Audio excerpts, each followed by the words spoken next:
Hello and welcome to the Nash Tackle Off the Hook podcast. Just to make you aware, this podcast may contain some explicit/offensive language, and if that's not your thing, you don't have to listen, but I have given you a warning. I hope you enjoy the rest of the show. You don't know the half of it, but anyway. I'm skating on the thinnest ice known to man. He said, and they put a poison in the tank that just instantly kills them. He went and we'd run out of it, so we cut their heads off with shovels. Suddenly, bang! The whole boat exploded. Take your sort of 8-inch long piranha and imagine that at 4, 5, maybe 6 feet. I said, I've revived your dead fish. F off, he said. You haven't. That was just humongous. It was...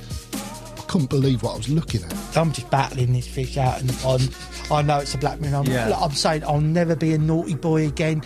If you catch fish and you return them to the water, then you are my brother. Chris Ball, welcome to the Nash podcast. How the devil are you? I'm all right. I'm here in Essex again and came through that tunnel. Chris, I'm a long way from home, but no, I'm fine. The sun's out today, and to actually go somewhere in the car without it being poxy raining, so it's good. No, I'm fine, and I think I know what I'm going to say. Yeah, mate, I'm very much looking forward to this. In terms of Ollie Davis for us, on Instagram is called The Oracle. You are definitely an oracle when it comes to all things carp history. And as we talked about off camera before, you are very much that link, I think, especially sort of influences for me coming through, working in the trade, that has linked what has gone before to what has gone now. You've meshed into that timescale very nicely and sort of presented carp fishing through the years and seen so much as well, mate. So it's an honour to not only share this podcast with you, but talk off camera when we were pre-planning this about all the things you've experienced and some of the things that we're going to talk about in this podcast. So thank you for coming on, mate. No, thank you very much. I'm often slightly interested in what people are going to say about me before they start, and it goes from 0 to 5 minutes, and I wish they'd shut up. I've kept it relatively short there, mate. No, that's fine. I am unusual, yes, because it was such a long time. I was a nipper, and in the 1950s, fishing in the very basic fishing in the mid-90s. I'm 8 and 10 years old, like a lot of people. Yeah, not so much nowadays. Some start at a level, but going right back to that era, and something grabbed me, and it grabs a lot of people. But to go, to carry on.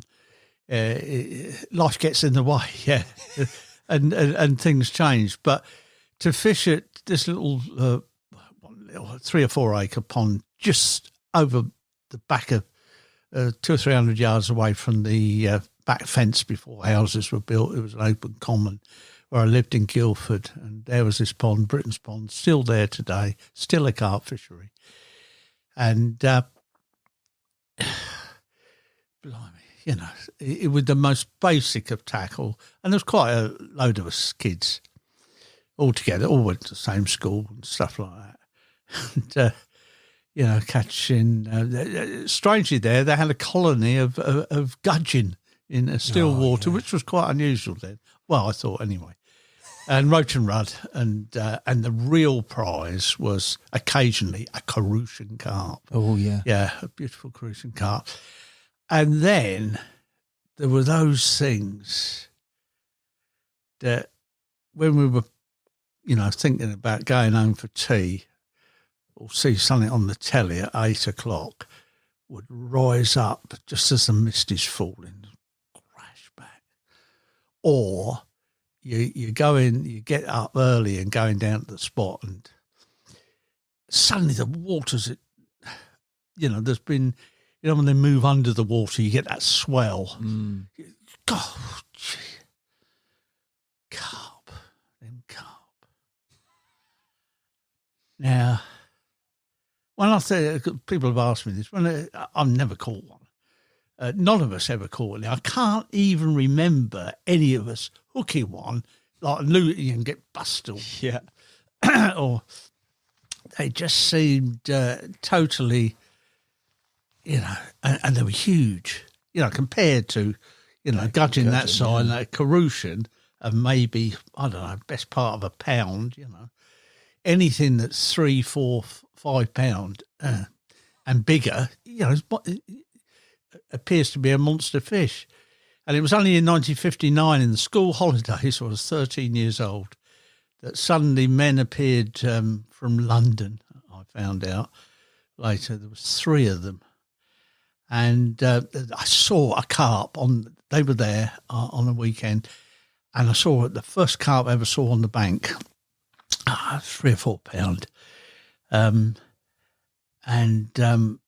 remember 2 or 3 of us, it's a distant memory, 2 or 3 of us maybe running up the bank to have a look. He'd probably be playing it. Anyway, we saw this fish in the landing there. And he turned around and wanted to catch one, lads, and there was a loaf of bread, and he was cutting bits of crust off the outside and cast them near the lilies with, reasonably strong tackle. And we all went, wow. And I did. And unbelievably, there is still, not the first one I caught, which was within a few days, I think, of then. So July, August time, 1959. Certainly within the first 3 or 4 that I caught, I've got a picture, my hand's in the picture anyway, you can see my hand, of 2 of them. I caught 2 one morning. And from that beginning, it's never left me. I was thinking about this last night. I was just sitting there thinking, and all the houses we've had, there's a carp room. And I was sitting in the car, surrounded by, as I have to say to people, I have a good day as soon as I walk into that room, because I pass Walker, Hilton, I pass them all even before I sat down. And thinking, what is it? And people often ask me, they're big, bold and beautiful, we know that. They can, even in this day and age, certainly the ones I want to catch, be quite difficult enough, right? Mm.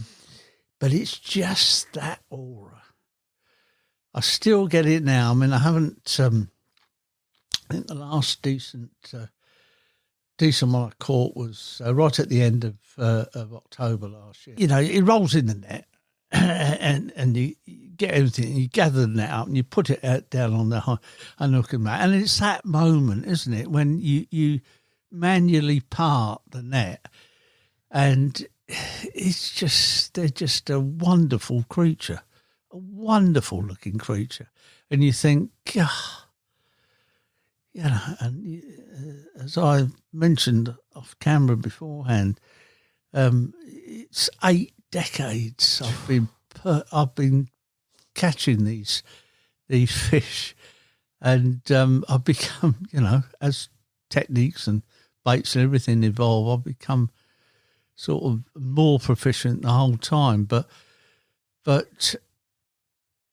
and I planned, I plan to go on as well. But this day and age, go, well, who'd you go with?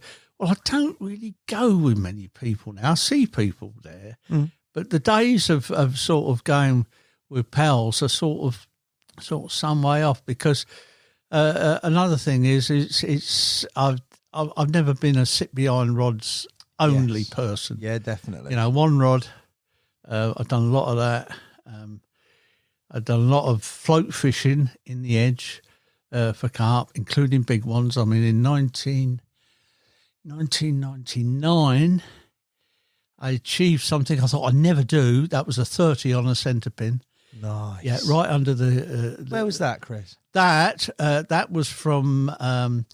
It's still there now. It's a very difficult club to get into because it is mainly for army people. It's called the Garrison. Yes. Garrison Anglo, and it's like near Aldershot. Yeah. And when Ian Chilcock, who I knew beforehand, when he came out of the army, he did his 22 years, and I think he came out in 1990. I think it was the same year, 1999, and I struggled to try and get into this because there's very few civilians that are let in. It is, and there's a lot of carp angling people in the army, and there's several lakes, not just this one. And anyway, Chile helped me make it happen, and I got in. And one thing's for sure, there was an area that had a plateau, and it was the era of bags, PVA bags, cast onto the plateau. And, they were catching them, don't get me wrong. But one thing they hadn't seen, these fish, was a bit of pellet in the edge. I mean, in the edge, 18 inches around the edge, a little bit deeper as it went out. And then weight, several spots I'd walk along and bait and then keep an eye and just walk up and down quietly. And usually, not always, usually after a period of time there would be a milkiness or dusting up in the water or something to indicate that either a fish was there or had been there. And they hadn't seen a worm. Oh, good old worm. They hadn't seen a worm in the edge in that situation. And I always remember Ian, who lived quite close. Some of the better ones that I caught over £25, occasionally, if nobody was there to take a picture, I really got sort of self-photography done at that. Not properly. I have now, but not then. And occasionally I rang him, he came out, it was very kind. And I remember one time he came out and he looked at this fish, he said, "Gee, I can't believe this. Some of these fish, they hardly ever get caught, these." And I'm going, yeah, because they're staying clear of, the bags. Yeah. PVA bags over there on the plateau, but quite willing to roam up and down there and go, oh, hang on. Oh, look at that. I mean, it's so exciting. We haven't even got anywhere near floater fishing yet. But, fishing on the float. When I became friendly with John Hofgardner, the late John Hofgardner, poor old John died last year, I met him at Swan Valley, and I did a feature on him because he had has designed certainly the first sort of feeder that I saw, which was eventually taken up by Richworth, their one, of moulding bait around there and pushing the, what we all know now, method, days. But he was also doing a lot of float fishing in the edge, and which I had done. And one of the traits that sometimes happened, where I would be, a shot 6 inches from the hook coming up to the float, right? And you would occasionally get foul hook fish that are coming along, and of course, soon as, especially with the pecks, as they're coming along there, and of course this muscle is so strong in there, and it was sometimes, with sharp hooks in a way, and you'd foul hook. Anyway, I remember talking to Johnny, come with me, and I went with him quite a few times. I watched over his shoulders, and he was using a solar depth charge, those tiny little weights, an inch from the hook, and going directly up to the float that was kissing the surface. Yeah. Just under it. He was using little pole floats, I remember at the time. And at Swan Valley, there was, it's a long time ago, there's whoppers in there now, but These were sort of, fish up to maybe low 20s, but quite a lot of big doubles in there. And he sharpened me up on watching fish in the water as well, and thinking you're seeing something. It's one of those situations you think, that's a fish, and it's not. And then you go, and then another time you go, oh no, it is, hang on. Those kind of situations, ever so close. And he said, right, when that float dithers around, don't leave it. It's a line bite. Because that's what it's doing. Yeah. It's indicating the line bites. Soon as that shot leaves the bottom, all right, occasionally they'd race away. Yeah. And I found that I did a lot of this kind of fishing afterwards. But mainly you get the most perfect, bites. Often a little dip, and then it's a bite. And as I often say to people, catching mid-20s at 0 range on braid is not for the faint-hearted.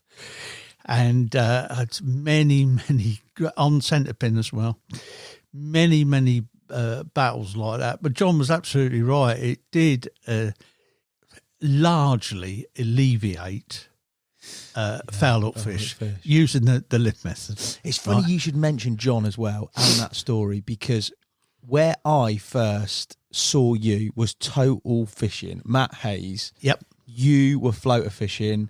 I think you were using some antique tackle and you caught some incredible fish. Always on the top. You had a little segment in there. And on one of those shows, I don't know if he was in France, I don't know if he was in England, but John was fishing exactly the same way. Right, that was a horseshoe. And it was the Carp Society's Horseshoe Lake. I was there that day while they were filming. This was done by Len Gurd, late Len Gurd. And that was, that was just... It was outrageous. He ended up with 30-pounder. That's right. I remember it. On the grass, on a mat. I remember the whole thing. Yeah, and quite an angler. I did quite a few features with him for carp talk, fishing at various places. Some on the lift method, some, this feeder, when he helped design the feeder, did some stuff like that. But, being close to him and watching him, and certainly, to take pictures, and Ben, who's now grown up. Yes, lad. Probably a 40-year-old now. But was only a youngster then. That was a chip off the old block. So, yeah, you absorb stuff like that, don't you? And I mean, and I can still get to some waters and do the Holy Trinity. And the Holy Trinity is, for me, I'm a little club lake that I belong to, a 20 on the float, worm, 20 off the top, and a 20 sitting behind rods. So and I've done that at a few places, I bet you have. And it's fantastic. It's absolutely fantastic, because that gives you then the breadth of you're not stayed in your ways. I mean, I've done a massive amount of floater fishing, but it hasn't been to the detriment of others as well. So I'm glad to sort of talk about John, because he was an important influence.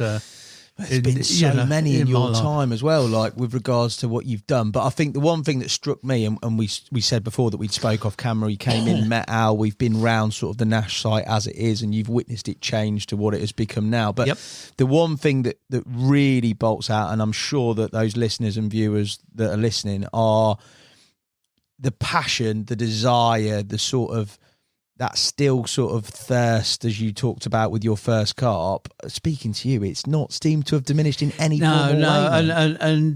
And there is one. Well, there's a number of reasons, but there's one decent reason why that has happened. I never tore the arse out of it. Right. Little but often. I've worked the whole time. I mean, people have said, I do remember Simon Pitt saying, always viewed you as, one of the smartest people in carp fishing, always got a shirt.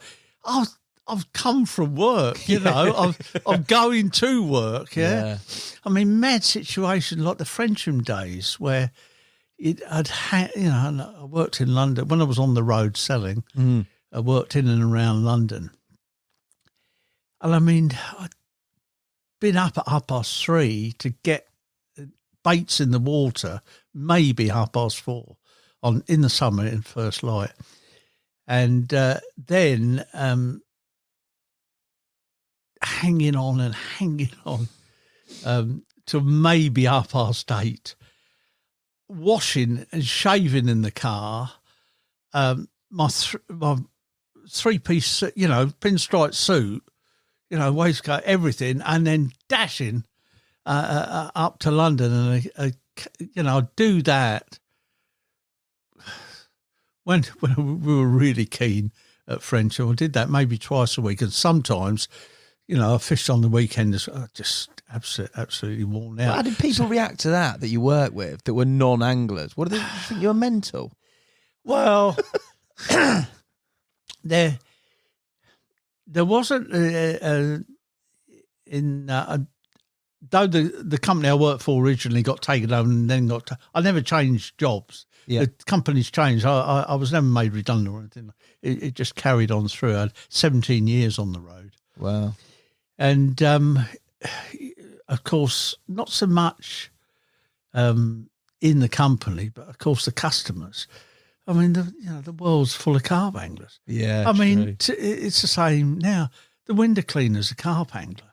One of the delivery drivers from Sainsbury's is a carp angler. I mean, as soon as they say something, so you do a bit of yeah. I mean, there's a sign outside the house which indicates that I'm a fisherman, so it gives a little bit of a thing. But yeah, I mean, it's not slightly weird, but I would perhaps, and occasionally, I'd show pictures, stuff like that, to people that I work with, and there again, there's plenty of people play golf and tennis and God knows what. Yeah, else. True. And we sold to, though I didn't sell the equipment to him personally, but I saw him in the show. We sold to Roger Bowskill, who was in the print game for a long time. Roger Bowskill was in 1966 caught the largest carp of the year, which was a Redmire 38.5 pounder, and a very notable. He lived in Devon. Yeah, still lives in Devon. A very notable all round. He held the Devon record for carp for one. So a real dynamo Devon Specimen Group member. And when we had the 100th anniversary of Richard Walker's birthday, and we're going right back to where the modern pursuit of carp fishing started in the late 40s. We realised in 2018 that he would have been 100 years old. So I arranged with Les Bamford at Redmire to get a sort of group of, how can I say, enthusiasts of Walker and Redmire and carp, all of an age, of course. And we had a great day there. And people bought memorabilia stuff. I took Walker, so I've got quite a few items of Richard Walker. And this was just prior to when the work was done on Redmire, the dredging. And I got there quite earlier. My wife made a special cake. It was quite. They had tables of, associated Redmire ephemera over the years, and it was a great day. And I got there early. In fact, I don't think there was anybody there when I got there. I just walked down the bank, walked along the dam, blowed me. There's a £20 common just swimming there. I thought, hello. You're right. Like that. I got no desire to catch it or anything like that. It was just nice to see. There's 8 foot of water there now. Now it's been properly, at the depth where it was. Anyway, so this thing you're saying why it's lasted so long, I just became totally fascinated. While still at school, I do take this out when I do slideshows and stuff like that, and people do pore over it and they think I'm mad. Of course. Not at all. And should they be with their other half, like a lady viewing something like this of newspaper cuttings from around 1959, 1960, they then sort of often take a pace just slightly backwards, and go, shit, the bloke's mad. Anyway, to give you an idea how it gripped, and very few people got gripped as young as I was. Gripped by it. This is I've been in print all my life. It was some of my first involvement with printing. And we had a Hessian cover here. We had a strengthened spine. We had a bit of blocking on the front. And there was 20 blank black pages in here. This was a scrapbook that every kid in the school made. Right. And this is 1960, my last full year at school, 1960.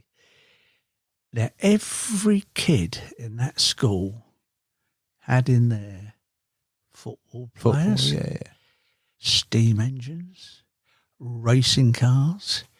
No, what did little old Chris Ball have? Look at those. Chris Ball had cuttings out of Angling Times, and they were only carp cuttings. This is dated here, 1960. Wow. Jack Hilton there reporting a 13 3/4 pounder. That is amazing, mate. And I've kept it. I have, many treasured possessions to do with carp fishing, but this one is, because it obviously is so personal to me, is the one that's, through those years, and that has lasted 60 years. That is an incredible little scrapbook, isn't it? So there you go. That's the reason why I became very interested in pictures of carp. I started collecting pictures. Obviously I started as waters, better waters, became available because, I've talked about this recently, but in this day and age, it seems mad, but at Cut Mill, at the tarn at Cut Mill at Surrey, which is a famous carp water on the Farnham angling ticket, still there now, still got carp in it. We were in the most basic of baits, not so much tackle. We've got split cane rods now, carp rods in the early 60s, and intrepid reels, and gradually got better and better to Mitchell reels, and but we're still using potatoes, right? Free line to start with, so the line was threaded through with a baiting needle to tie the hook on. And pull it back and put a little bit of crust or something under the hook, and then just enough to swing it out. And then somebody came up with a clever idea, because the line would often cut, at the other end of the potato, especially if you gave it a little bit, and it would fly off. Somebody came, I don't know, it might have been BCSG days, came up with the idea of if you cut 1.5 inches of a biro tube, obviously clean the biro, and then put that on the line first, then thread the potato on. And once you've tied the hook on, you can press this tube into the mat there, which then, helped alleviate the cutting of 10-pound line through it. But and worm and flake and and stuff like that. And you know, good head of carp in there, good head of doubles. You know, I mean, you know, to catch pretty regular doubles in the certainly in the mid-60s, you know, you were doing all right. I mean, we're not talking big numbers here at all. No. I mean, my best one, and quite a few around the sort of 14, 15 pound mark. Somebody once caught a 16 pounder and a 7, and somebody caught an 18. There's got to be a 20 pound. You know, the holy grail. There's got to be a 20 pounder here. The fact that we never caught any, it was there wasn't any there, but we hadn't worked that out then, because those bigger ones, pardon me, we got no idea of recognition. I mean, other than a fin missing, blind in one eye, something obvious. Something glaring, yeah. Those big ones, they were all being caught over and over, and nobody really realised. And it was only when I went to a place where there was 20 pounders, I caught one, you know, which was, I mean, that sounds so basic nowadays. I mean, God, they start at 30 pound now and bigger. But it was a revelation. I remember Chris Ford, one of my old mates, when he caught a load of carp up to about 19 pound. Up to the early 70s, and at one of the meetings at the Crooked Billet, where I used to have the BCSG meetings at Staines, and occasionally Tom Minton, the mighty Tom Minton, would come with his son Mike, and I remember Chris saying that I said to Tom, I got all these fish, how am I going to get a 20 pounder? You know, and Tom said, it's the waters you fishing got any 20 pounders? And he said, I never thought of that. Pardon me. I never really thought of that. And, I mean, it's naive days. It's early days. It's stuff like that. And then I just continued sort of up the ladder, working all the time. I've had 3 lots of 17 years. Wow. So I was working for 51 years. So on the shop floor, 7 years apprenticeship in printing. Blimey, 7 years. 61 I joined the trade. 17 years on the road selling, and then more or less 17 years in publishing. So honestly, mate, there's so much. I mean, I could listen to you all day. It's brilliant for me. I can just sit here and literally recall incredible tales. But there seems to be so many different dimensions in that, Chris. There's the angling version, which we're going to talk about some significant chapters. And in that, we're going to look at surface fishing and very much this sort of, maybe definitely in modern times, a little bit more against the grain with regards to one rod, being mobile, that stalking element, whether that be surface float fishing. You've got the history, which is a massive sort of, for you, anchor with regards to everything. There's a documentation, which I alluded to before, about you being able to sort of piece together carp fishing and have some form of tangible evidence backed writing, etc., which has documented carp fishing history. Because in all due respect, 40, 50, 60, 70 years, it's not a great deal of time, but there's not a great deal of collated information of all that time. You've lived through it, but also you've been passionate about the history. And then on top of that, we've also got an infinite amount of media. I've referenced Total Fishing there, but there's radio presenting, there's TV shows, there's tight lines, there's your obvious writing and stuff, and there's obviously your work with Carp Talk, etc. There's so much, Chris, as well as a career. Yeah. So to do all that, catch fish, be involved in collating history, be involved in the media, the industry, as well as working, as well as having your own life and everything else, it's incredible, mate. It is incredible. Right. That sounds great. That all sounds great. Yeah, great. I'll use some of that. Right. Yeah. So, but let's just go back into the reality of it all. Of the thousands of people that I've met at shows, and you know, and some people step back, but it's only me. I mean, there is no fuss here. I know, and I'm quite willing to sort of put this on record. I am not a magic angler. I'm not. I am not that Terry Hearn or that when Rob Malin had his fishing head on. I'm not in. I'm nowhere near in that league. I'm not like that. But what I am very good at is I try bloody hard, and that's what I do. I try very, very hard. Each year, and for as long as I can remember, I get myself into some really good positions. No doubt about it. Some really good positions where there's a thing that I call the 10-second slot, especially do with surface fishing, is that just touch on Wraysbury for a minute, because people, I mean, God, I only caught 6 fish.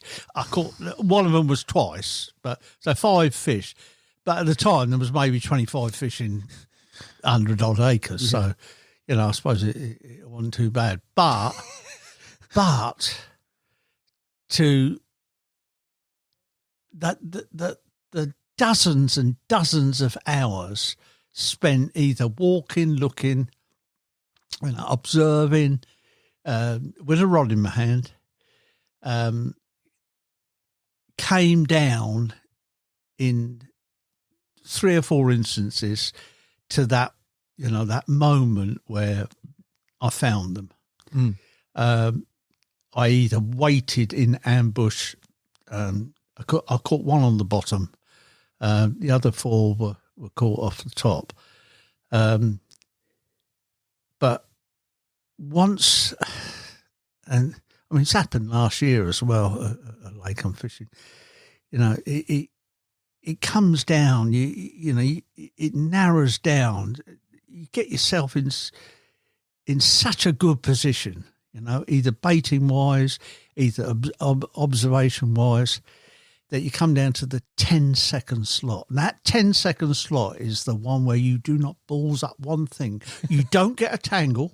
You don't, get caught in the tree behind you. You don't cast on the fish's head, right? And everything. And magically, if you can get that and you've got those fish going, and if you can target one individual fish, which you often can, if you can get them come close enough to you, you can see that that one fish that you're after, the fish does the rest. And it's angling's never as simple as that. I can remember just thinking of not so much. I'll tell you a story, not about surface one. I mean, I got to tell you that the bigger I caught, it had been.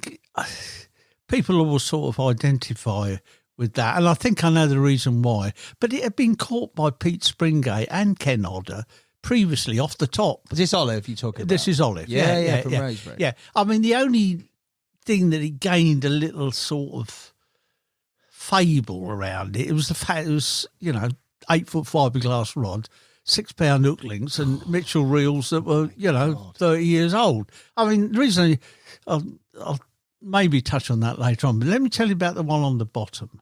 That'll give you a flavour of what it was. I had the fever bad for Wraysbury. I caught a lot of fish. The majority of anglers that started to appear on there, there's so many people that have caught so many big fish that they wanted, a challenge like that. And it was a challenge. To start with, not many, certainly in the late 80s when I became interested in fishing there, people didn't realise that you couldn't fish the whole lake on RMC ticket, or it might have been Leisure Sport one, I can't remember. But you had to, there was one particular bank you couldn't fish unless you belonged to Kingsmore Anglers. And Pete Springate and Ken Hodder very kindly got me and my pal Jan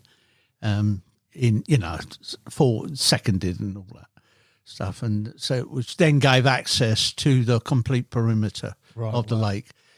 And one area in this big lake, haphazard lake. One area, the swimming pool in the southeast corner. Yeah. So the prevailing wind would blow. It would blow into that area, and it was a swimming pool at one stage. Had a gap where quite a wide gap where the fish could go out into the lake. But the main feature about this swimming pool, it was a circular area. I don't know, about 40 yards across, maybe. But this massive great lake out there. Not a lily pad in there, but there was pads, several sets of pads in there. And of course, at times, especially on the end of prevailing wind, when you get this coming up to the time now where you're starting to get blossom, feathered dross, everything coming in, and would accumulate, against round pads. Occasionally, it was a magnet for these carp. Better still, a lot of the perimeter was above the water, high above the water. Oh, okay. Maybe 8 foot in places. There was in the corner there a sewage, circular sewage plant there in the corner, I remember, and dodgy little path, but great.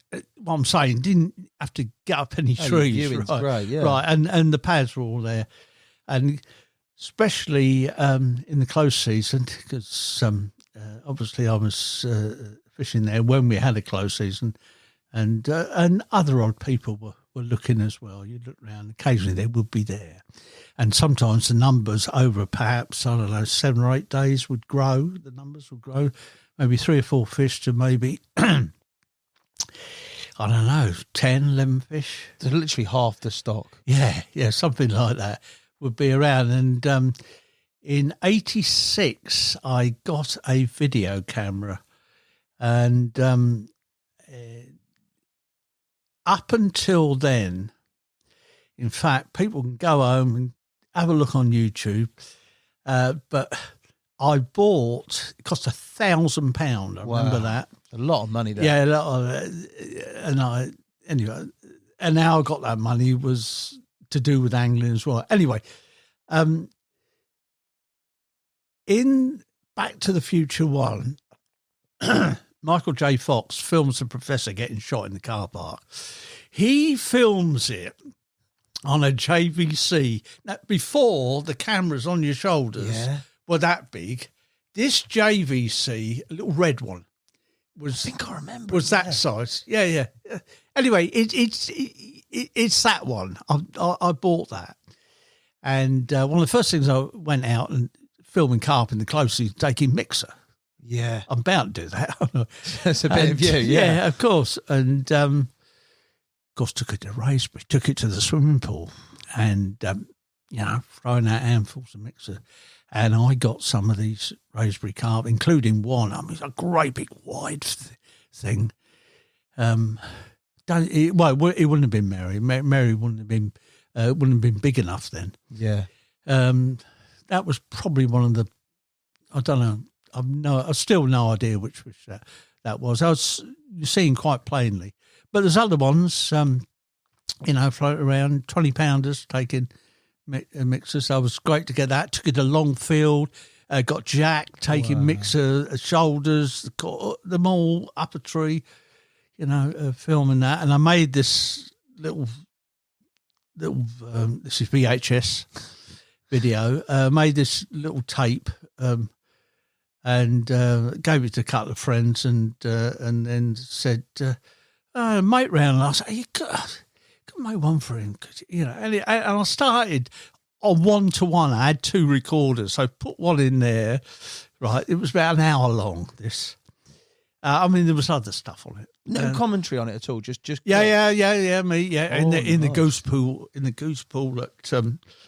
at Longfield, with the parrot coming right under there. There's a parrot there. He's serious. Yeah. Oh, hang on, it comes. Oh, hang on. No, it's the no, it's not. Oh, gee, look at that. Look, there's all that. It sounds like David Attenborough meets carp fishing. Anyway, so I had a 1-to-1 basis, and suddenly I started to get crazy, isn't it? Letters. You remember letters? I had it on letters saying, I saw you couldn't, could I buy, and the kids were quite, the twins especially, got twins. I would pay them a little bit of money as soon as they come home from school, put a blank tape in, get recorded, right, and by the time I'm home at 8 o'clock, they may be done 3. Yeah. And anyway, and it was called Carp. This, and occasionally I've seen it on eBay because I then for years. Then it petered. I mean, I sold a load of them. Then I gave it to the Carp Society, and they had it professionally sort of copied and sold them. How many cassettes how many tapes did you VHS tapes of that? Do you think? Give me a figure. I would think anywhere between 300 to 400. Jeez Louise. Yeah, something like. I mean, out of the house, I probably did 150. Kids are millionaires by the time they finish school. Job done. Anyway, and then it sort of petered out. And then, blimey, if it didn't start again, probably through Facebook, some years later. And I thought, well, hang on. Yeah, maybe I will. So I had it transferred to DVD. Yeah. Had 100 made. I just went like that. Gone. Had another 100 made. Gone. And it's not an instructional carp fishing video. It's just fish, famous fish. Yeah, iconic fish. Iconic fish in their environment. Not spooky, not afraid in any way. Taking, in the close season, taking mixer off the surface, and then I added 1 or 2 sort of captures in as well to sort of liven it up a bit. But yeah, so that's that. But the one on the bottom in this swimming pool, I started to put some boilies in the edge, and there's quite steeply slope. You had to slither down slightly. You could rest up against a tree trunk, and the water would just be here. And though it was canopy, a nice canopy, especially on a hot day, the water would be illuminated. Though it was darkish here, from the outside, it was illuminated, and it would, and the water's pretty clear. And I started putting these boilies in, and I would go great to and from work. Wraysbury would be on the way. I can go into London via the M4, and they would be there for several days. Right. Then all gone. Yeah. And then put some more in, and I would go, because Longfield's close. Yeah. I would look at them, go along, see if there's any bait in this spot, and it wasn't burrs because there was tiny bits of gravel starting to get exposed. When they've come in, things get clear. When they're feeding, I ain't putting loads of bait in there, not much, and then I put some bait in. It's gone. Right, this is like a Tuesday morning. It's gone. I've looked. Right, okay. So I put a few baits out. Right, wait behind the tree. Just quite awkward, leaning up against a tree in an awkward position. 10 minutes is quite a long time, right? Yeah. Nothing. And then so get up, walk along the bank. Come back to go, no, it's still there. And then go to Longfield, come back. It's gone. God, it's only an hour. This happened over about a 10-day period. I wasn't there every day. What, you just missed them? Yeah. It's either all there still, or in one dramatic set of circumstances, I looked. I'd put some in the morning. This is in the afternoon when I'm coming home from work. Yeah. Right. Looked in the spot. And I was still there. Good God. Walked along out of the swimming pool area to where the bank, it became known as Springgate's Point in the end. Yeah. Just further along the bank there, and just look out in the water generally and just see if there's anything about. It's gone. Right. I mean, I've got all the tackle in the car, and it's right. This is war. Something's going to have to happen here. So I persevere and persevere. Within a day or so, the bait from the previous night before, the bait's all gone. I put out some bait, walked up the bank slightly and watched, came back, and the bait is almost gone. Exit right, a tail. Ooh. Right? Just you race back to the car, not far, brought back the tackle. Right. There were 9 baits. It's plain to see them. 9 baits left in the water. So I put another 3 in. And the 13th was the hook bait. Same as the matching boilies that you'd run? Yeah, same, exactly the same. On the float. Right. So On the float? Oh, yeah, on the float, yeah. Just to make, and then not the lift method. No. But then sort of dug the line in. Little 9-foot fiberglass rod. And I mean, I obviously surveyed the area, and then we got these. They're not over. These overhanging branches aren't. They're not. I couldn't see anything that was dangerous. Yeah. Right. It was tight. Is it weedy? No, not particularly weedy. No. And can you believe? From directly from the outside under the canopy directly at me, this fish came, probably the same fish. It was within 3 or 4 minutes. It's going to be the same fish. Came in. Do you know, out of them 13 baits, do you know the one he picked up first was the hook bait? Oh my days! I saw it.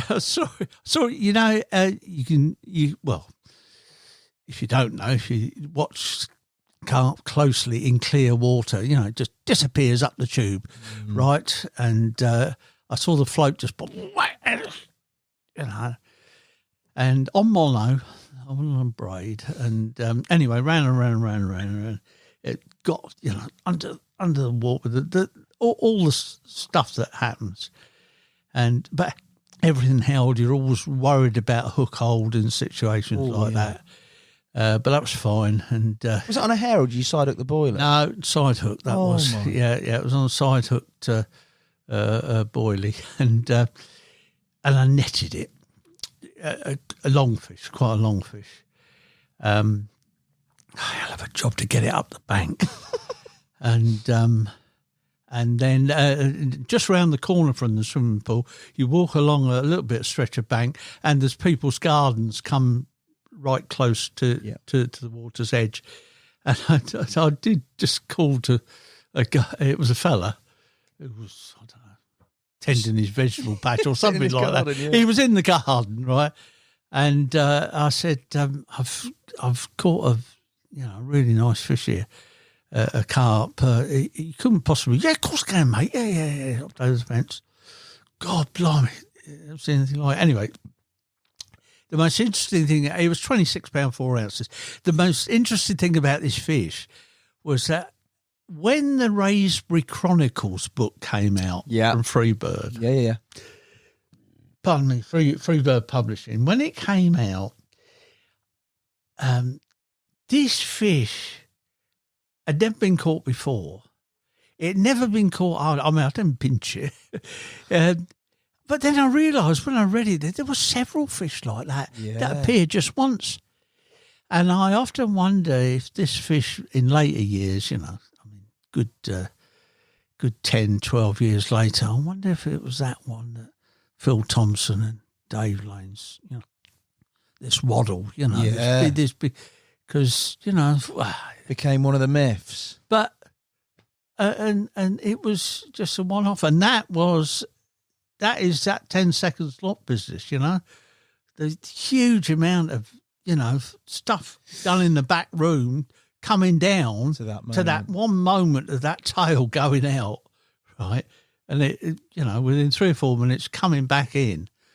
I mean, that's a pretty spectacular cat. I thought, That is an incredible. I fish it now. I fish the south now. That's where I fish, and just having the south, which is 70 acres.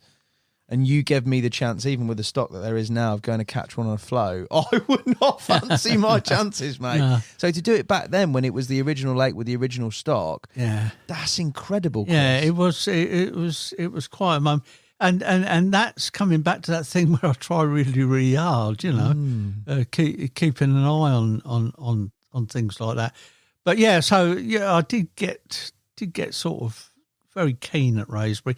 Also, I've written about this. People find this incredible as well. I wasn't the only one that did it. But when I had the time, from memory, I at least did it twice. I might have done it 3 times. In the heat of summer, a complete circuit of the lake. No. Looking in every nook and cranny. And I can tell you that takes 6 hours. I was going to say, I would dread to think. Yeah, and that's now when it's nice and clear, let alone back then. Yeah, and on those couple of occasions, I never saw a carp.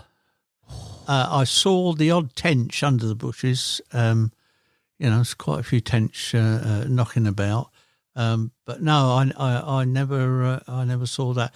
And yet, to think that you can at that lake, with that such low stock, to catch 2 in successive casts, which is what I did in '87, when I, without a rod, just a bag of mixer and a catapult, it cut down on the sweat factor, carrying a sort of, just looking for them. And I went down the railway bank and ended up, there's 2 fingers, there's a couple of headlands and there's fingers that come back. And I walked onto one of these headlands and to the right, there they were. 6, 7 fish. Oh, blimey, look, and right in themselves, ideal conditions. Gave them 2 pouts, and they're at it. My God, the car's a long way. Yeah, where was the car? The car was in Douglas Lane. Yeah. I'm going to have to run. And anyway, it's so overgrown. There's so many fish in there, getting stung, stinging nails and all that kind of stuff. Anyway, got back and they, I don't know. It might have been 15 minutes before I got back, with a rod and everything in my hand, and they were still milling about there. I gave them another pouch soda mixer and thought, right, hang on, let's. And it was quite high off the water. He had a good vantage, and they were probably 20 yards away. So tiny little controller. So you did have a controller on. Yeah, it wasn't very long. Yeah, a little control, little Bonnard controller, because way before commercial, the more popular ones that you see nowadays were available. Yeah, it was a little French float. And when I really looked at them, they were all big good ones, but they all looked about the same size. There was nothing, and I waited and watched, especially, if if you could see them, the width of them. But no, they all seemed about us. They were taking, several were taking mixers. No, I'm going to have to cast. So I teased it, threw it over the back, teased it back in. Good, I'm in. Straight away. In. And I managed to bundle it, kept it on tight. I'm bundling him away from that. Got him away from that. Very deep margins. Soon I've got him in the margins underneath. Up, down. And I've netted it, right? God, blimey. Well, it's got to be £20 that, look at that. A Wraysbury carp, right? Exactly, yeah. And then I do what any experienced floater angler would do, and there weren't many in 1987 experienced floater anglers do. Put my foot on the landing net to hold it still and put more bait out straight away. Right. Anyway, got it out and I didn't weigh it, but I thought it was £20. Put it in a sack. So I was still taking. I hadn't managed to spook them with this, They hadn't realised one of the clan were missing. Yeah, were missing, right? And flicked out again. And the very next cast, I can't remember, within 2 or 3 minutes, I'm in again. And again, got it all the way back and looked in there, I thought, blimey, that's, it's about the same size as the other one, I think. Different shape, but about the same size. And that's the moment. So I've got the sack there with a sort of rod rest in, very deep water, 6-7 foot right in the edge. And I've got this other one in the landing net thinking, right now, what am I going to do? As a bloke I had seen once or twice, I can't remember your name. If you're watching or listening this, you'll know who you are. An angler. An angler, right. Yeah. I'd seen him, and he also occasionally was creeping round as well. I don't think he'd caught anything. I don't know if he ever caught one. But he occasionally I would see him. And suddenly, I heard a noise. I just looked down. I can't even remember his name now, unfortunately. And he came up, and of course I've got a landing net. Jeez. There, and he's gone, gee, you caught one. God, blimey, how about that? God, and all the times and I'm thinking, gee, I'm going to have to tell him I've got another one in the sack here as well. And he was doing somersaults, this bloke. And great lad that he did. He took a whole set of pictures for me. Yeah. Which were brilliant. And those two fish turned into whoppers because they were stocked fish in only the year before. And they were the first captures of these two fish, which were Mullins and Cluster. No. And one was 21, the other was 22 and a half. And they were the first known captures. These were stocked at the same time in 86 as Mary. Yeah. And also, I think the Pug was another one that was done at the time.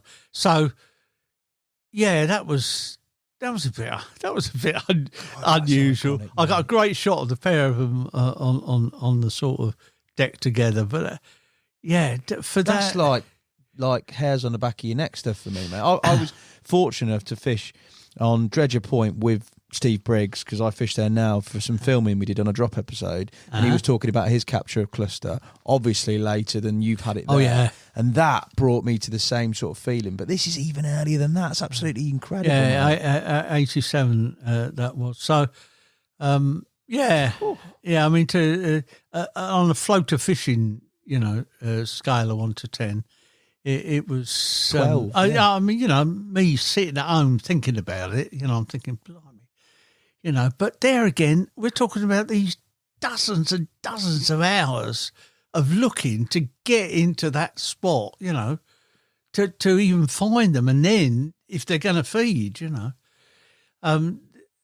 with olive, I'll only just cover it briefly. What? I mean, this is the one, isn't it? Yeah. What a capture! What a fish! But I mean, with that was the following year, 20th of June, 1988. That was, and I had, I always got my mixer bag. Didn't have my rod or anything that day. I looked in the swimming pool, the same sort of procedure. Looked in the swimming pool, nothing. Walked along the bank, and suddenly, out in front, again very close. I've described it as like 4 quite big weed beds, except they were moving. They were suddenly, after all these, probably by now, hundreds of hours, I've suddenly been confronted just there by some of the biggest fish in the lake. And I gave them some mixers, and blimey, they were taking it. Dropped everything, ran like fury around the swimming pool, back to the car park. And then you make choices. I got one rod there on 10-pound line, float fishing rods. I got one with 6-pound. Oh, there's no snags there. You make us, I'm in a panic. Split second, yeah, of course. Yeah, panic. Pick the 6-pound hook link. Sorry. What was your hooking arrangement? Still a little controller? Little controller, still a little Bonnard controller. 4 foot of hook link, hook. I was bait banded by that stage, so I was doing bait bands. And just a normal mixer back on. Yeah. Just I've had various escapades with flavouring and colouring mixers over the years. But no, just straight standard, because it's getting into that bait really doesn't count that. It's getting into that position with them and the fish that the bait isn't that important. It's everything that's surrounding that's got to be right, and they'll take it, right? I know it sounds a daft thing to say, but I've been sort of confronted with that quite a few times. So you think that the actual scenario scenario that you get yourself into, that bait is, and it's got to be cock on. Everything's got to be dead right. 10 seconds slot again, and you'll get a bite. And anyway, when I got back, they were moving around, and the mixer had spread out. There was no wind as such. It spread out, through natural movement of them swirling. I mean, they're big fish these were. And one fish in particular, when it came, most times that it came up to an individual bit of mixer, it would come up not vertically but very steep angle. This massive cream belly. I could see this big cream belly as it came up, and several of the others. There was 4 there, and certainly 2 of them were getting pretty excited, and one of them I think would have been Mary's mate, because it had those big scales along the side. And you know what? When they're competitively, even if there's 2 or 3 there, competitively feeding, you get very quick twists in the water with the fish. You get an outline of white by the scale, by mirror scale. You could see those. You could see that kind of stuff in the water. Yeah. And anyway, this one, I kept an eye, and I thought, right, come on, let me. I'm not going to cast. Yeah. And I gave him, it's diminishing now, so 6 bits of mixer just in the catapult, instead of 15, right? But it's getting. I'm thinking, right, if that one separates, I stand a chance, right? So I waited. And it did, and it sort of went off in one direction, took a bit. And then, you try and anticipate where a fish is going to be in, 10, 12 foot away. Now, normally what happens with that is that if you cast, and just feather that cast, you got to just make it only just kisses the water a controller, right? You can feather it and make it with virtually no splash. And normally what they do is that you think, right, it's going to come along. No, they go in a different, they disappear. Except go on a straight putt. This one from 6 foot away accelerated. I saw him accelerate, tensed up, right? Woof! He's had it. Gee. Anyway, round and off and over in that direction. And £6 hook level. yeah, £6 hook level. Probably Seal Castle maximum, one or the other. And after a period of time, and there's nobody there except me. After a period of time, I got it close to the bank, tried to bundle it in the net. And as I often say, how many times has that happened in the hook pools? You know, you think, oh, for God's sake, how? You know, all that. No. It was a good, because this is, you're catching them now here, not in your hand, right? Okay, it's okay. Yeah, I'm sure it's okay. Right? You know, I mean, it is. This is what happens, you know. And eventually it rolled in the net. Great big, big fish.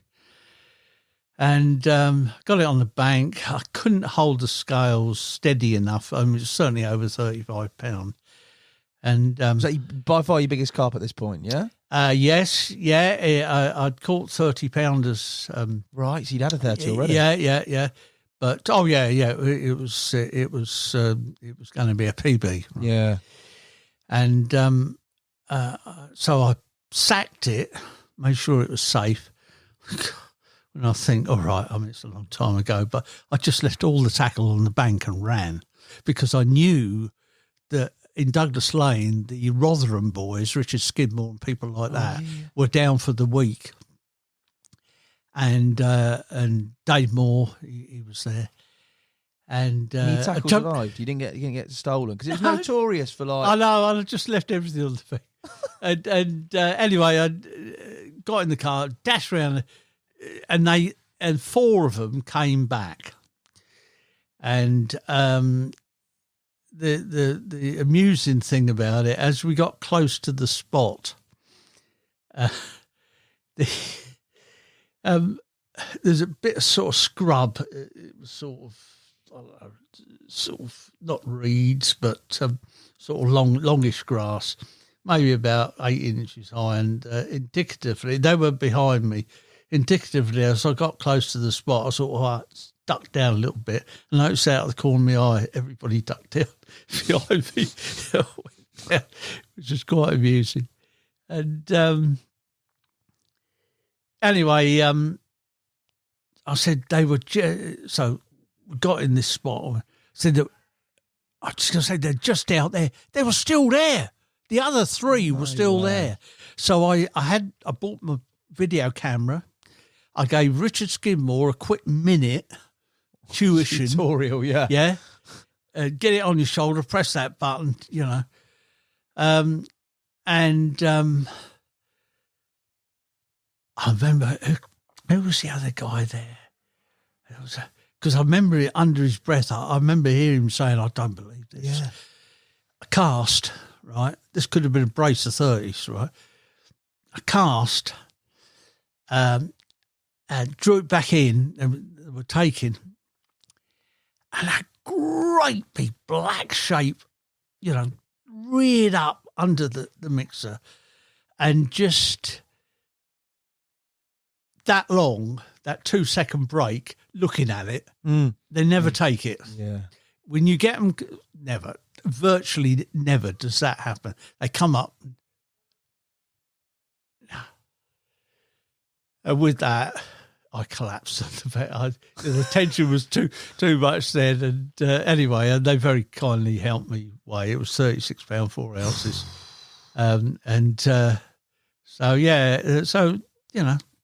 That's a sort of little sort of Wraysbury story. And then after that, something I'd like to talk about, which I haven't done before, which happened sort of a little bit after that, because Sabe got in the way. Yeah. But, and of course, nobody persevered at float fishing at Savoy, and more and more extreme. Pursuits. and until the Savoy bit is quite interesting in as much as in 1989 I knew all the blokes, and I'd met Peter Broxup, and I knew bloody Bruce Ashby, and I knew a lot of them that were fishing there and catching these fantastic fish. And my patch at work, London, my area, grew. I'd done the sort of city and EC area, but it went into the West End, and then that particular year, 1989, it got extended. I think somebody had left and then replaced him, so that I got this patch as well, but extended down Thames Corridor, down to Rice, Ealing, going west all the time, down to Ruislip, down to Savoy. Nice. Hang on. Oh, Savoy, right. So I thought, well, yeah, I've coming out of London, easy access when I finish work or going to work. That'd be good. Maybe all right. There we go. What about? Oh no, Pete don't like that. No. Float fishing, no, not really. No. Off the top, no. That was the sort of general stuff that was going on. So anyway, I met him at shows. I knew who he was. He's quite a lovely bloke. He's very gruff voice, and that sounded like confrontational, just in conversation. Yeah, he wasn't, but it just sounded like that. I've rung him up because you could get a season day ticket. Yes, yeah. Right, it cost £40 in 1989. I've still got a ticket. I rang him up. Oh, hello, Chris. You all right? Yeah. Peter, I'm inquiring. I wonder if there's any ticket. This season day ticket for Savoy. Oh yeah. They're available. Restricted though. You can't go through the syndicate gate. You can't. You can only from 7 a.m. till. I said that's fine, aren't you? And then he suddenly went quiet. He said, "Hey, hang on. You ain't going to do that kind of that mix of fish. You're not going to do any of that, sir. Don't like it. Never liked it. People put too much in, gathers in the corners, encourages the rats." And I'm dying at the end of the phone now. Pete. Well, maybe. And he went quiet again. And he said, and this actually happened. As I often say, people say, well, that's another Chris Ball story. But no, this actually happened. Right. I'm going to write you this ticket now. Don't let me catch you doing it. And on that basis, and that was great because he worked in the meat market in Smithfield. And, of course, I'm there on a Tuesday morning at 10 o'clock for a couple of hours creeping around. Yeah. I'm there Thursday afternoon. And thankfully, he never did. Result. He didn't. And the year before, the Claremont, 88, the Claremont small fish, it's one of the lucky people Peter Broxup was to stock an original, big fish water with fish from elsewhere without putting them in a holding pond. Yeah. And there was and these were a sort of between, I don't know, £9 and £12, quite a lot of them. And they went in. And in 89, when I went and looked in the Cottage Bay, they were running, loads of these running around, put out a mixer, and I caught quite a few of them. I caught about a dozen of them over I don't know, 2 or 3 visits. Some of these turned into big fish. Yeah. Some of these, I mean, I've got pictures of them. And I remember showing them to people, you know, £40. Yeah, 40, 50 pounds. You know, I mean, these were £13 or Wow. £11 or whatever. Anyway, I didn't get tired of that, but you know, I'm thinking, right, well, have a look. And nobody took any notes on me. Now they're all there: Albert Romp and Peter Brain and Mr. Magoo and Keith Selleck, God rest his soul, and John Harry. It was all that period, and they were catching them. Don't get me wrong, you know, they were catching fantastic fish. Anyway, I started to look then in the North Bay and then down the canal bank and then to a wonderful spot, which was as far as I could go because the Syndicate Gate then blocked down to the sluices and then round up on the Colne bank. But the whole of the canal bank, which is, you know, pretty big, but they're right next to the Syndicate Gate that blocked, you know, unless you had a key, blocked you on the bank. There was a tiny spot, I don't know, naturally occurring spot, not a swim, just a spot where, you know, though it might have been trodden down, it wasn't. You couldn't get a bivvy in it or anything like that.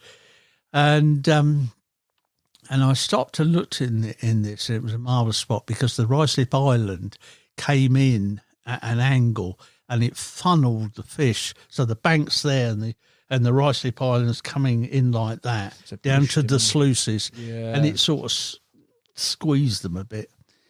And anyway, convenient tree there that I got up, and sure enough, there was fish floating about, and I caught a brace of 20s one morning. That was a bit more like it. And one of the lads, who I forget, took a picture of one because he came through the Syndicate Gate, and I was sort of wrestling with it on the mat.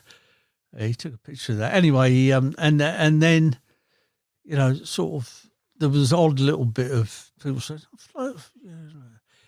and then I bumped into one of the big uns in the same spot, and it always slightly peeved me because it was caught at £30 the year before. It was caught at £30 the year after, but when I caught it, it was 28 to 12 ounces. That's irrelevant. Irrelevant, yeah. One of the famous old fish called the Prehistoric. Yeah. And that day I was there was bivvies along that bank, there was nobody at home, right? There was I mean, there might have been two or three along the bank there on the gravelly and further up. But one of them, in the morning when I'd gone there, it was Albert Romp's, and he was just on the edge of the North Bay because he was just leaving for work as I came round. And he was just sipping his bivvy up, and I said good morning. Anyway, I thought, I've got to get a picture of this fish, surely. You know, I took all pictures on the mat and whatever. So I thought, now I didn't have a bank stick for some reason. I had the Gardner. The Gardner used to do a little adapter where you could screw it into the top of a bank stick, but it also had a 1/4-inch thread where the cameras had in the base. Oh, yeah. So you got to think. I mean, that would have been just like in the tackle. All I need is a rod. Right, okay. I'll go in that. You know, there was nobody. Albert won't mind. I'll go in. You know, like the Black Owl of Calcutta. It was in there. Everything. You know, everything in disarray. Let's put it like that. Yeah. Anyway, I've got there. There's a rod bag there. Anyway, out of this rod bag, I shook this rod bag. Out of it came like a donkey's hind leg. A rod rest, you know. It had the adapter, you know, had the screw thread on the top. Right, we'll use that. Anyways, so I sort of got some pictures. Then Keith Selleck caught a 30 off the Ruislip Island on mixer. On the top, did they start Yeah, there? yeah. As it started to get about a bit. Albert, then, I'm there one day, and he was somewhere down the canal. He wasn't in the North Bay. He was down the canal bank somewhere. Christopher bloke. Hey, I've caught a brace of 20s off the top. Gee, have you ever? Yeah, I can't believe it. I was there last week. But you know what happened? He said they were all floating. I saw these fish floating about, and I thought, Ramesh, you know, I can't believe it. I found right in the bottom of my bag. I had to sort of dust it off because it was a bit mouldy, but it was like a pop-up. Anyway, and I've slung it out, and I went, God, well done, Albert. He said, do you know what? I can't believe it. I turfed the bag out. I found another one, right? He stuck it out, and he caught a brace of 20s from the North Bay. So, yeah, it was... and then they changed my patch. And so I was in 2 years, 2 summers. That was 89 and 90. And, so that was a bit sad. I mean, I really would have to go out of my way to get there, to go to. You're saying about balancing things, you know, working the whole thing the whole time. You got 2 iconic venues, but also like even a matter of the time that you spent on there. You talked about Wraysbury and your captures on there and your floater fishing, but subsequently you've been back there in a photography sense, if you like, in your sort of media days, and you have witnessed, touched, been there, seen probably, if not one of the most sort of talked about greats of carp on the bank in the flesh or in the fins, haven't you? Yeah. The certainly Wraysbury. I just re-met this guy at the big Swanley event that I did the other week. He came with his son. I got called out on the first day of the season. I don't know why I wasn't fishing. For some reason, I wasn't fishing. And I got to say the bat phone went, and the bat phone, which is your fishing hotline. If anything happens, you're on it. That went, and the guy that I didn't know and said, "I've caught Mary." God blimey! He said, "I'm at where was he? He was on the he was through the other gate on the peninsula there, not far from the Rocky Barge. Anyway, I said, "Great, okay, I'll come." And this happened. This when your luck's going. I've got free access to the fisheries. I've got all the keys. Go through the gate. And I'm slowly making my way up that little track. And suddenly there's Jim Shelley, standing close to the path there. So I slowed, wound the window down. You're right. Bloody hell. How did you get to hear about that then? I said, well, the blokes run me, Darren, blokes run me, Darren Else. He said, who? I said, blokes just caught Mary. Really? He said, well, hang on, what's names? And, I think it was, which fish was it now? It might have been Malins, a big weight, right? Which is what Jim Shelley was, and they were just referencing to, and they were just going to get themselves sorted for some pictures. So I said, whoa, hang on. So I went in, did that, great fish. Chile was there was a few people there. And then went along to see Darren, a massive weight, 55 pounds. Oh, my. And obviously I touched it then. His nipper was with him, fishing with him. And I mean, this lad towered above me the other week at Swanley. Wow. He said, and it was a front cover picture in the end. A great shot. Yeah. With a nipper there, Mary, and this, it was And nobody else, the Times or the Mail got nowhere near it, right? So, was it a bit of a foot race then? Oh, yeah. Was it? Oh, yeah, at times, yeah. Yeah, at times. Later on, when they realised carp fishing was popular. Yeah. Was getting bigger and bigger. But you were on the inside, I suppose, weren't you, network? Oh, yeah. Well, yeah. I mean, and it became more so, I put it about, and I knew most people. But, that fella, he had he could have run the Times and he didn't. He ran Carp Talk, right? So that was good. But, yeah, they were both there. And, so what was that, 90? I think it was the millennium, yeah. So he would have, he'd been nearly 30. He was a 10, 11-year-old in this picture. So, yeah, there was that. When Kevin Cummins caught it, again, I got a phone call. I don't think from Kevin, but somebody. But Angling Times were there at that stage. But, again, I managed to, get some good pictures and story. But perhaps the most dramatic set of circumstances involved with that fish and me was when I got a phone call from Ruth at Yateley Angling. Mm. Now, Ruth Lockwood rang and said, Chris, I lived at Frimley, so I was close by. Obviously, I knew the shop and her mum and dad, for that matter, quite well. And she said, Chris, I need your help. Derek Rance, Yeah. Dear old Derek Rance. The diver's accident. He was in the Navy and deaf, wasn't he? Deaf, yeah. But I mean, and I met Derek. After a few minutes, you could make yourself. Yeah, he could, and he could. You could understand each other. Understand each other. Yeah, it wasn't really. It was a problem, but not a serious problem. And I'd seen him at dues and stuff like that.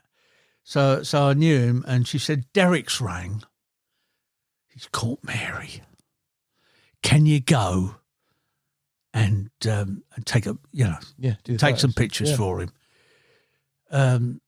He hasn't rung anybody else, has he? No.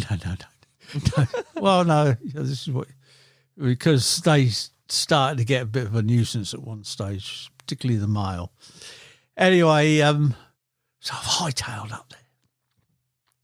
He was in Sunnymead's Corner, just up from Sunnymead's Corner, and he had rung from, there used to be a telephone box there by the off licence where you could park. Anyway, I've scooted down the bank, and there he is, and he's got his little inflatable drawn up sort of at the side, and he got his rods out, and anyway, we talked briefly, and I hadn't noticed it to start with, but he beckoned me over to the boat because the landing net, he hadn't weighed it or anything at this stage.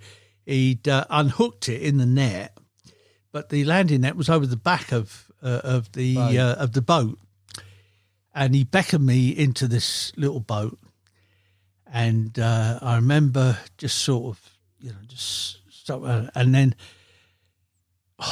it's only just there. This great big black brooding thing just laying there. I mean, it was a dramatic sight. I mean, people have chastised me for saying this, but I saw that fish a few times. At time, it looked too big to be in this country. It looked like a foreign fish. And it's a daft thing to say, but it was so much bigger than anything, that I'd sort of encountered. And I touched it, it was that close. I touched it just on the back, and we got it out, and some great pictures, some dramatic pictures of. I said, "Can you get on the mat with it and lay in alongside?" I mean, not your bloody only a trophy shot. Yeah, trophy, exactly. And then he did something outrageous. I don't know whether the viewers and listeners are really sort of ready for this. So just take a deep breath before I say this. I said, "Give it a kiss, will you, Derek?" and he stuck his tongue in his mouth. No, he didn't. He did.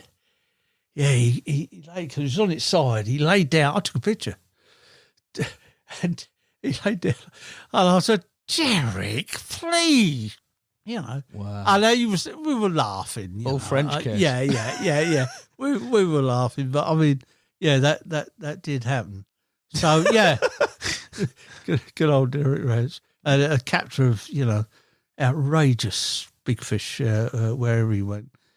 Quite and quite a character as well. So yeah, you're saying about from early days and wanting to catch and to eventually catching some, then going back again and everything in between as well, mate. You referenced carp talk there, but in terms of your shots as well, within the same neck of the woods, and we're talking about the longfield fish being moved into Horton after all that's happened. But that photo of Jack, where he's taking a mixer, and you've absolutely, that's an iconic shot. Yeah, I mean, I sold that picture throughout the world. It once appeared on the front of Blinker magazine, which is massive German. Is it? Yeah, massive German magazine. I mean, all fresh water. Yeah, but all fish. I met the editor at probably Rudy D'Souza's show at Swallow or something like that. Very unusual name, Carl Kock, Kock. Lovely bloke, and those was in the bad old days of drinking, and there were several people from the magazine there. They were absolutely, totally fascinated with Richard Walker and Clarissa. Yeah. So you're talking to the right bloke there. And also I started talking about floater fishing, which very little had certainly public exposure in Germany at the time. And anyway, contacted me, said, I'd like you to, could you write not just one, if you want to write a series, 2 or 3 articles explaining about floater fishing. And I did, and submitted photographs, including the one you're talking about, and I'll tell you about it in a minute, when on front cover. Now, unbelievable. I mean, I don't know when this was. This would have been, it's before Carp Talk, so it would have been early 90s. I was paid £350 for that front cover shot. Well, it's quite a lot of money then. Yeah. Yeah, and subsequently Leslie's and Luton used it on all their advertising for a long time and other things. But so that was that. How I got the shot was the same period where I was talking about Richie and the lady. It's that first year. And in the close season, I go around the fishery being the bailiff, and as soon as the weather got decent, the fish started appearing on top, and there was several areas where you could lay on your tummy and get right to the water's edge, and the water maybe about 3 foot below, yeah. And weed hadn't really sort of started to grow, and it was a period where I became very interested in attaching a polarizing lens to the front of the main lens. So it would have been a prime lens from Canon. Expensive job, but excellent optics. And it would be a circular motion. So though you'd screw it into the end of the lens, you could, if you look through the camera, right, you would get various full-on things became the degree to not so much glare, and so you could really do it. The several fish were really in the same area for a best part of 4 or 5 days, and I went a couple of times in that period, and I could throw in the end. I could throw individual bits of mixer. I'm lying on my tummy, so I've got the camera on a bean bag, to hold it steady because I'm on 400 ASA. So you always worry about camera shake, you know? Even though it was quite a fast film. And I just throw an individual in the end. There were several other fishes. The mangy tail common was there taking a few bits. That's a, I don't know, mid-20 maybe. But this one was, Jack is so massive compared to anything else that was there. And I just throw individual bits of mix out. I mean, he's looking at me and I'm looking at him. He's saying, "Was he want another one?" And he's going, "Well, go on then." That's and it was that. So I've got everything set up and with the polarising full on, and that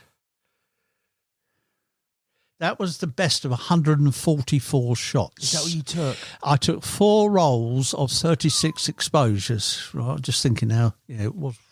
That's right. It's 144 shots. That was the one. I mean, there's plenty of pictures, but they're good. Not one, only one with it dead centre. That was unreal. At the mouth. That's an unreal shot. Now, when I looked at it years later, I remember thinking, I don't know, because it looks surreal because the water's gone. There's no water there. True. It's hanging there like an airship. Yeah. But you can see the snout above, it's broken Breaking the surface. Yeah. And the mixer's dead in the middle. That's the fish that I should have caught. Not then. I mean, I had chances at Longfield for sure, but no, it never happened. And we became pretty pally, the pair of us. Yeah, pretty pally. And that got away, that one. Well, you got to have one getaway, Chris, haven't you? Moving on from those incredible times at those iconic venues is somewhere that's probably a little bit more, I wouldn't say it was as synonymous or Chris Ball-esque would be linear, but we're talking about linear early years, aren't we, Chris? Oh, very much so. Again, it's not what you know, it's who you know sometimes. And I've been friendly with Len Gurd through the BCSG for many years, first class angler, and then started this business of linear, not in Oxford, originally at Milton Keynes. Right. So that's where linear fisheries started, where he employed the first bailiff, Roy Parsons, who then subsequently went to Oxford as well. So that's the sort of bit in the background. Think about it now, it's sort of quite amusing. So after Savay, I messed about at one or two other places, but in 1993, Len rang me during the summer, and he'd only recently got into bed with the Smiths brothers, Smiths of Bletchington, which are the gravel company involved, and he told me, which I didn't know, that he'd moved his business from Milton Keynes to get into bed with Smiths, and they got some, 2 or 3 gravel pits with more to come online, and blah blah blah. He said, "The reason I'm ringing you," he said, "is that I've started," because he had the original video company and he was starting to put out stuff, right, all kinds of fishing stuff. So there was match stuff and so on. Now, he said, I don't know how he'd met this guy, but they got in bed together and he said, I'm going to start doing some, we've started doing stuff at Linear on Manor Farm, which is one of the lakes there. And this was an unknown bloke who was the star, who turned into a worldwide star, was Matt Hayes, right? And they were producing a Tench video at Manor Farm that year in 93. Right. And he said, Chris, there's some big carp floating around here. he said, Matt's caught one accidentally while he was tent fishing, but there's nobody here. I mean, it's only just open, Linear, Yeah. There's nobody here. You should really come and have a look, All right, okay. So that then went into 1990. This is sometime in 93. So 94, right? And they let me, again, nobody there. They let me go in on another entrance. I used to get right near the water. It was all, it was a different world then, Linear. Obviously, I knew and met Roy Parsons a number of times. Yeah. Good bloke. And at probably the close, I'm trying to think now, probably the close season, maybe at a show, I'd seen Roy. And I said to him, Roy, if you ever see, because there's some decent play, that Man of Var, I've seen them floating around. Said there's some decent fish there. I said, if you ever see them on the top, Roy, and there's not too many people around, you couldn't ring me, could you? And I could go within reason at a drop of a hat, when we were in business, I could go fishing, And I got that call. End of June 94. And Chris, it's Roy here. It's Roy. You got a mobile phone. Manor, they're here. Off the Whitney Bank. All over the place. So there's only one bloke. He's right down by the pipe. Right, okay, right. I couldn't go. Some God-poxy reason. Something I couldn't get out of, like a distributor meeting, still with the magazine. This was like 11 o'clock in the morning he rang, and I had to go to this meeting. Oh, Roy, I can't. But please, if you see him tomorrow, let me know. I'm panicking, right? Yeah. And I don't think it was probably the next week. Get the call. Now, I remember it was 12 o'clock, bang on 12 o'clock. The tackle's always in the car. It's in the car now, here today. Nothing's changed over the years. And dropped everything. Now, if I rushed up the A34, still lived at Frimley then, probably maybe 70 minutes. Yeah, I was going to say hour and a bit. Right, about 70 minutes, if the traffic was okay and if I rushed. And I got there and got in this back way and by the trees.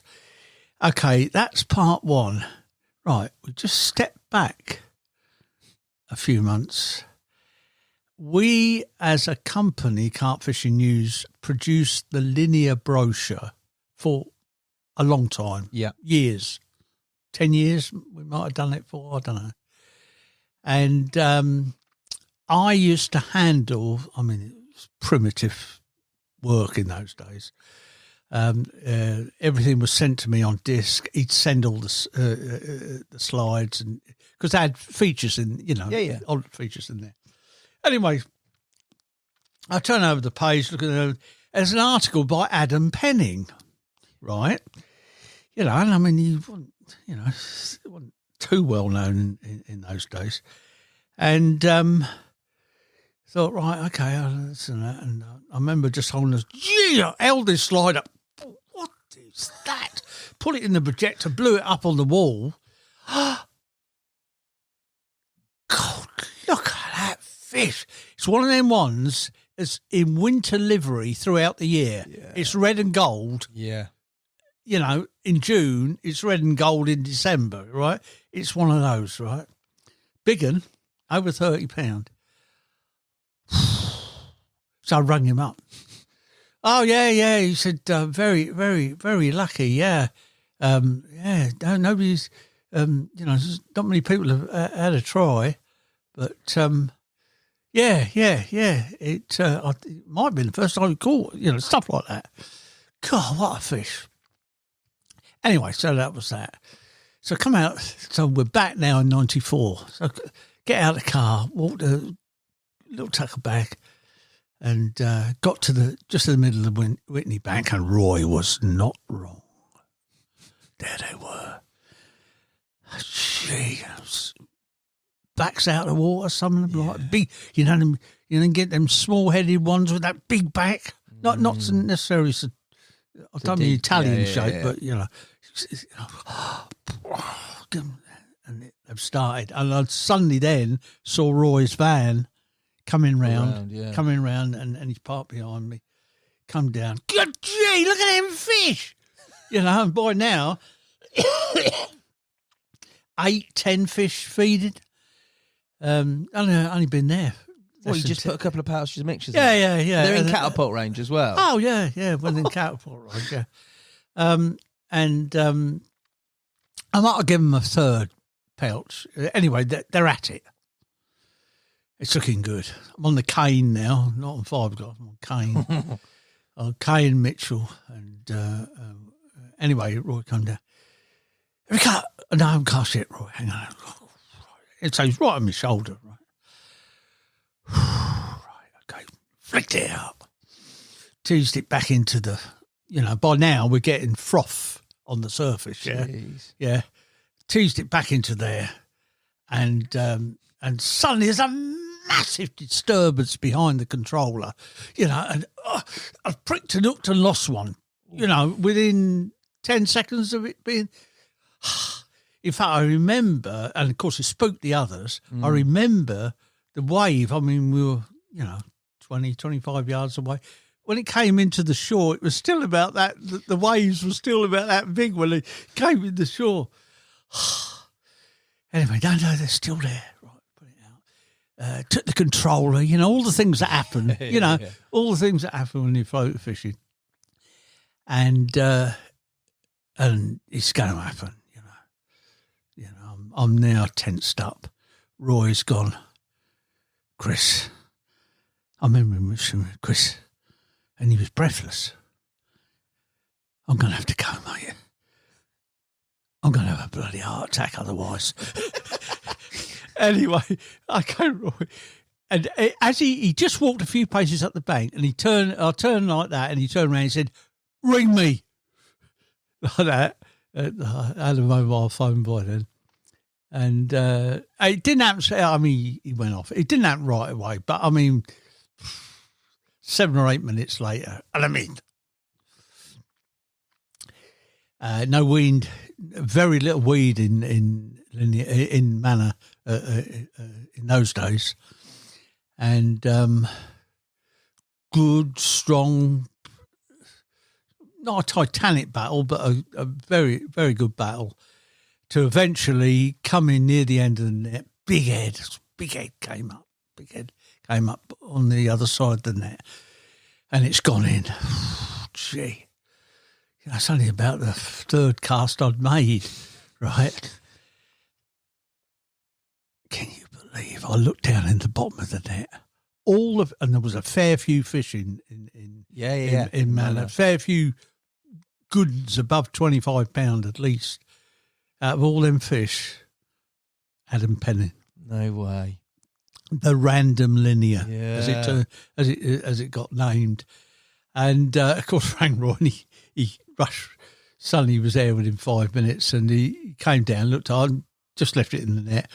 She's got a random there, mate. Oh God, that's and I told him this story about Alan Penning. I think the brochure was coming out like that. It was that week or something like that. And so that was quite dramatic. Yeah, it was a 30-pounder, fantastic fish. He took some wonderful pictures, which eventually appeared on the front cover of one of the following year's mag. But also, very few people there, very few people. So I started to go, not necessarily getting a phone call from Roy each time, but I started to go. I still had this very easy access that saved, a load of walking. And the Lifebuoy swim, which was on the just on the if you stood on the Whitney bank, it was the right hand bank, but just along from there. I got there one day, and eventually I put bait out, and there was odd bits disappearing, but nothing sort of to get super excited about. So still on the top, yeah? Yeah, so sorry, all on the top, yeah, all on mixer, all on the cane still. No weed, they could, I didn't found any snags or anything like that. They could go where they liked. It was just a point of being patient. Then I spotted what I can only describe as like a flying wing. There was a lead fish, and there were 2 or 3 fish each side of it, like an arrow, going along. And they were all, the first one had a great big back sticking out of the water, and the other ones you could see, they flick their dorsals up sometimes. Yeah. But they were in this V shape, and I put some mix out in front of them, and and they scattered, right? And God, uncast,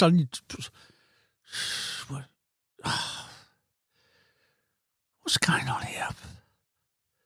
Oh no!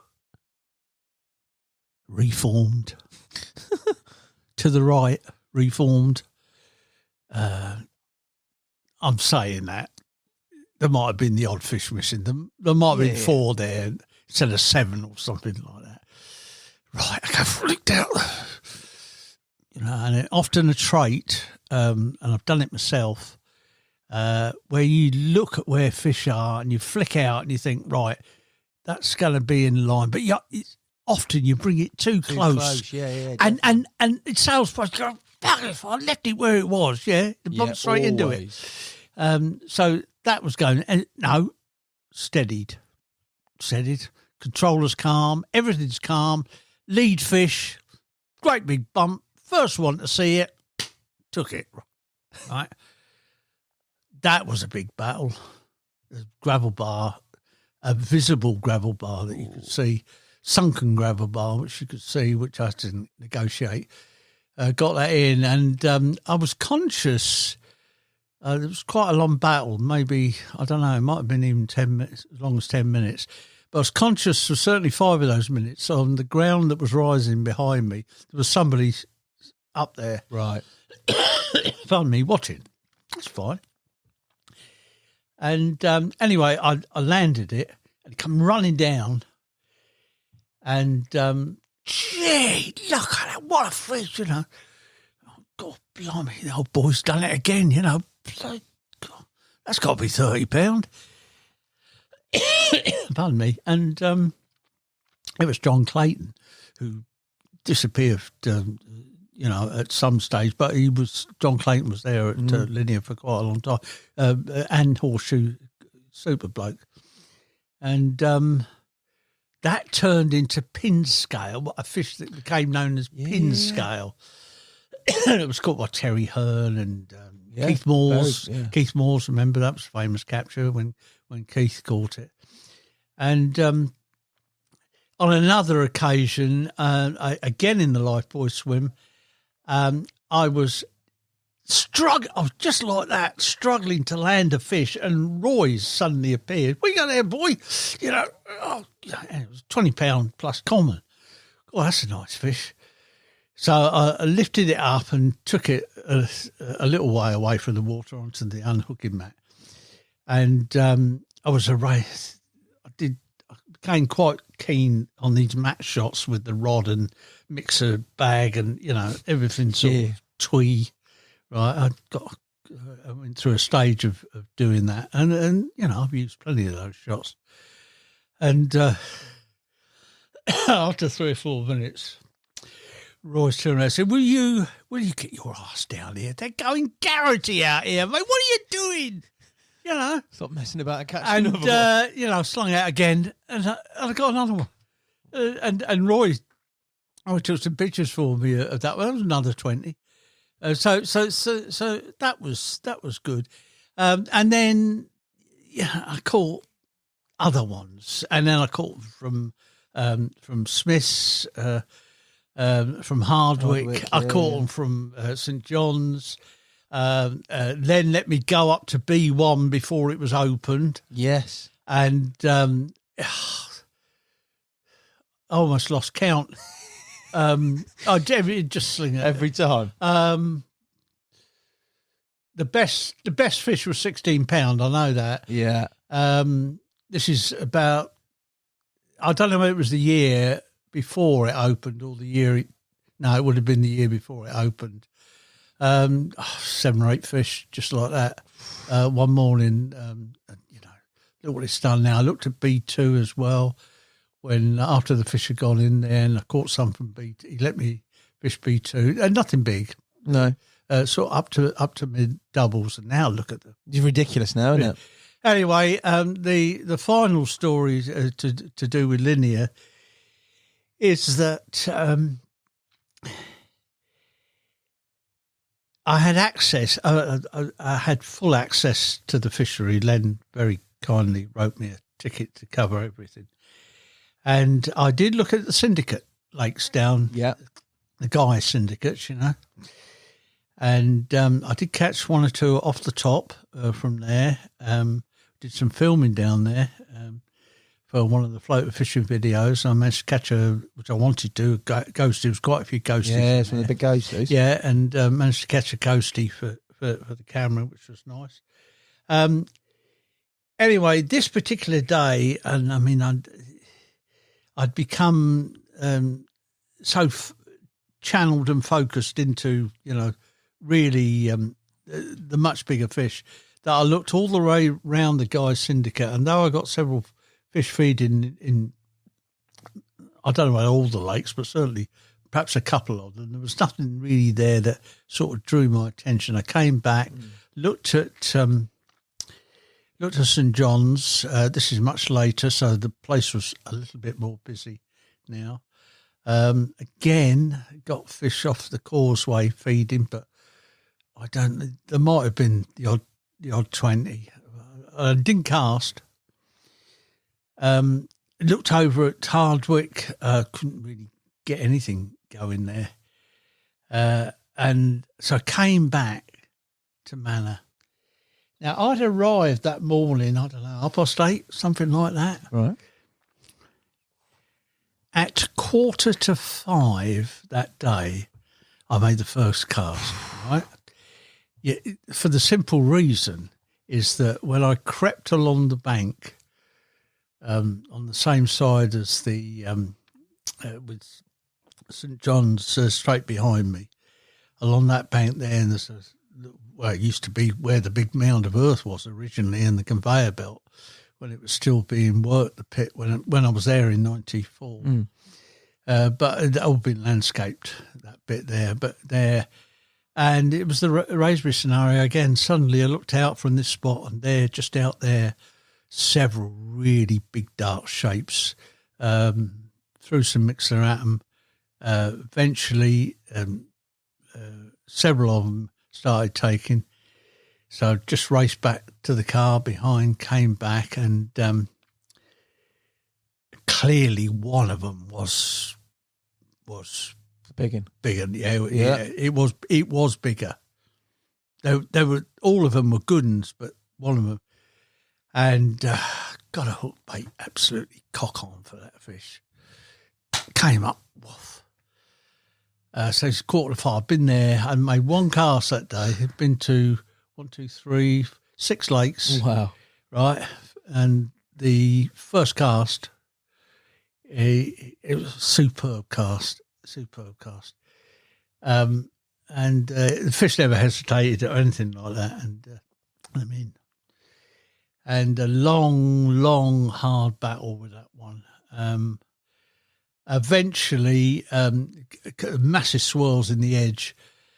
Somebody from further along had spotted this, an angler. Okay. Come along, and And just when I finally got it in the net, and he very kindly helped me up because it was a big one. Then I said, right, so we quickly weighed it, 36.5 pound. And I said, right, I'll just nick along and see Chris Blunt. Yeah. Go and see Chris and just tell him and what have you. And but he couldn't come, but a couple of blokes came back anyway, and we got some good pictures. So, and then after that, Linear became, for me, just the victim of its own success. I went several times after. Me creeping around with one rod was just impractical, Yeah. I mean, up to 3 rods and distance casting like people are, there's somebody over there that you never think would be fishing there. Yeah. And you suddenly get a shout going, hey, hang on, mate. So. Yeah, the busy nature of it. Yeah, totally. So that was that. Around this same period as well, you mentioned you perhaps at Willow Park, Aldershot recently. Yeah. Right. Well, that Frimley's just up the road from there, Yeah, and when we lived there, I knew the Raisin brothers, who owned Willow, and the large tackle shop at Aldershot, near Aldershot, and I become.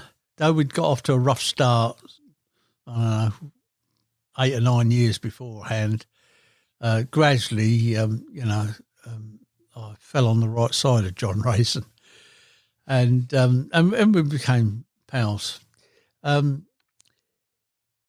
Being a day ticket water, being close, and the Frimley complex was close as well, had a really good set of circumstances there.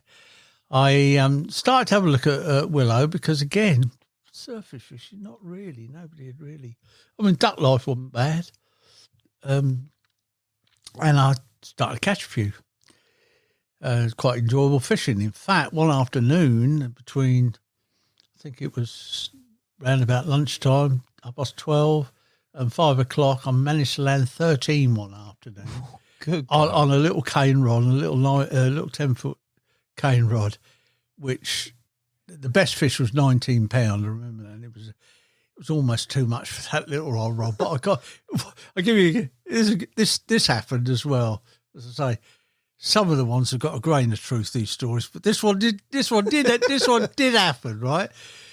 I'm playing one of these fish, and there's a fella come down the bank and stood by me, and it's plunging and swirling around and what have you. And you're on the top. I said, yeah, mixer, Oh, right, And he became bored after about 5 minutes and wandered off again, I mean, I might have got it near the net once or twice, but it was going to be a bit of a tussle, right? Yeah. They're one of these bullet-shaped 15-pounders, Yeah, bionic. Yeah, fighting weight. And anyway, he appeared about 10 minutes later. Oh, geez, you got another one? It's the same fish. I couldn't. I thought it was foul hooked in the end. It wasn't. Anyway, I eventually got it in. But yeah, this fella had come twice, and it was the same fish over a 15-minute period. You should have said yes, mate. It is. Yeah. So yeah, that was quite a bit. Anyway, so yeah, that happened. I was sat behind rods as well. So when Andy Little had moved to Guildford, and Andy had a little try behind rods, and he was catching them. He might have been with Crafty Catcher then, I think. Little Peanut Pro, I was a little boy. I think it was that period. Anyway, I thought, well, I'll have a sit behind rods and caught a few. And I think that 19-pounder off the top was probably the best one, or the biggest one I'd caught, including the fish I caught on the bottom. But then I thought, well, hang on, I wonder, I maybe have a go through the winter here. Now, this is the winter of 1990 to 91.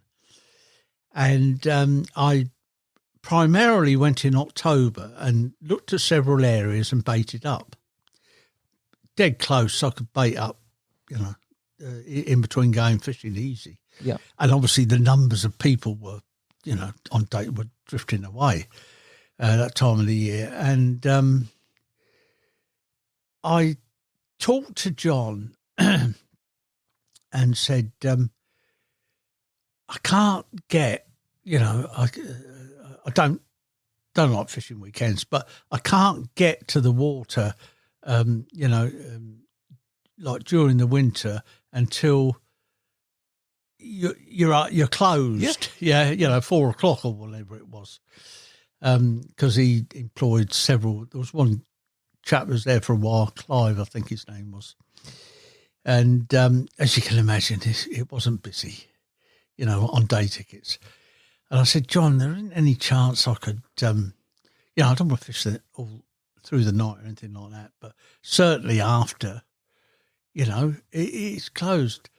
And he gave me a key. Yes. That's the upshot. And obviously whoever was in the hut knew about this as well. Yeah. There was a couple of different blokes. But I remember this Clive anyway. And I singled it down to quite a good area. It was a clearish gravel bottom. And I started to get several fish. And how were you catching them? This is on boilies. This is Tutti Frutti boilies. Richworth Tutti Frutti. This would have been on like a 9-inch hook link, it'd be mono hook link, probably, and sitting behind rods. And I try, obviously the lights up until Christmas, you're in a receding situation. The lights getting less and less. And I would often appear, near dusk, right? But I could get in. Sometimes I could get there maybe, 3:15 in the afternoon, which is great. And I mean, I only fish till 8 o'clock and go home. But, and I start, I was getting multiple catches, and there were the odd 20-pounder. In a month, and some nice fish there, and it was great, sitting behind 2 rods, right on top of the rods, and getting belting runs, and it's getting colder, trees, losing their leaves, and until just before Christmas, I'll get there early, and I'll probably cast in by 3:30. And this Clive, the place is closing in half an hour. He's closing up early. There's nobody going to come, right? And I could see the hut from this spot, and occasionally he'd either wave to me as going out the gate, or he'd come round for a quick word and then go. He came round this day, and it was a biting wind. I remember that because he ducked in behind the brolly with me. I remember him ducking inside the brolly. It was a cutting wind, it was, easterly. And, the bloody fish you're catching, You're going to bump into the big one, yeah. But you're not here, the pig, pig, right, yeah, pig. No, but he never gets caught. You need to get down on that bungalow bank.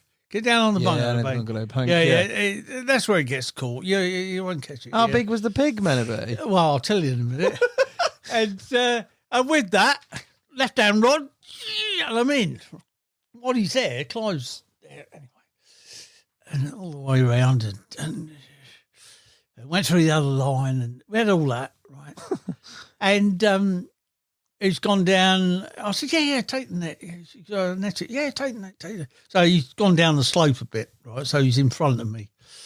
And it's on a tight line. And it's just about starting to get quite dark.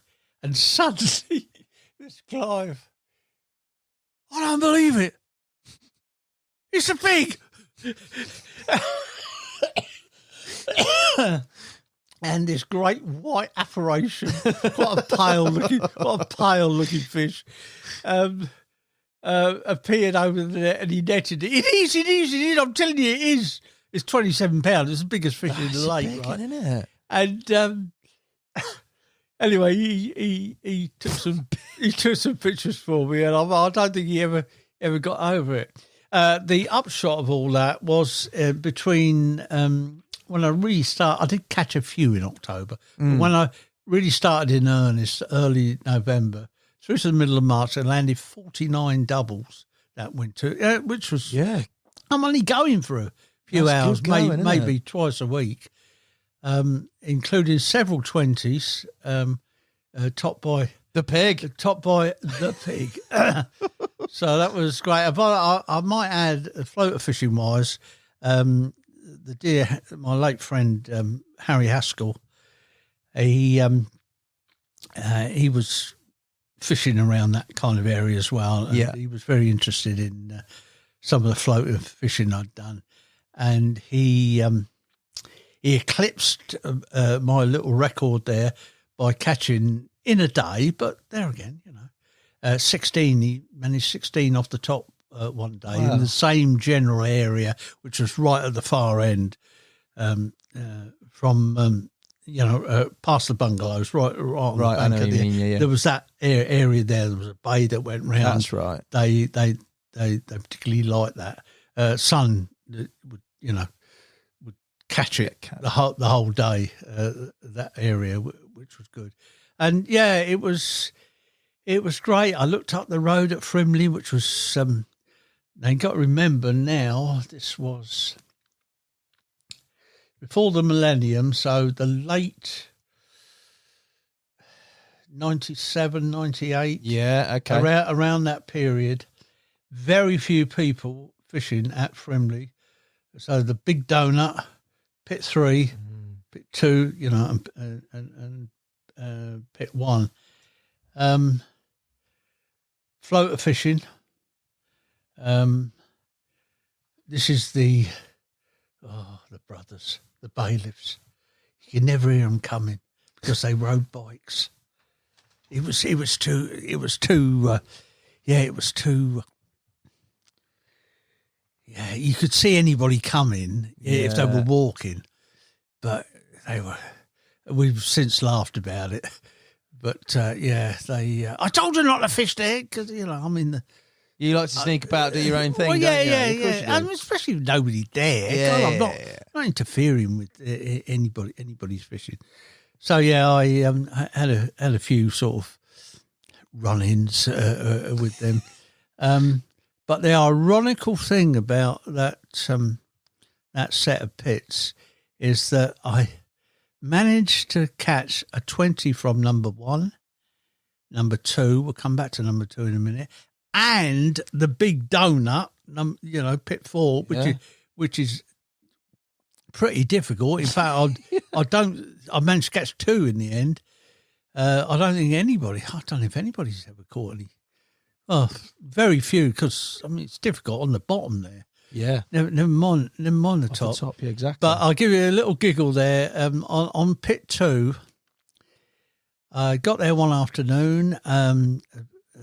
Got some fish feeding on the top, slung out, got one.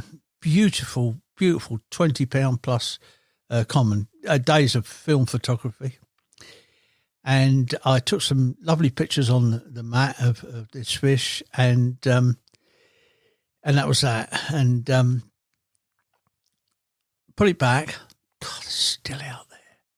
This happens a few times. If there's nobody about and nobody else spots fish feeding, and tries to encroach on your area or anything like that. This is what you can do when you can be there. I've always been able to fish when a lot of people can't. Yeah, yeah. Not long time, just a few hours here and there, but it is useful. Being able to have that facility occasionally.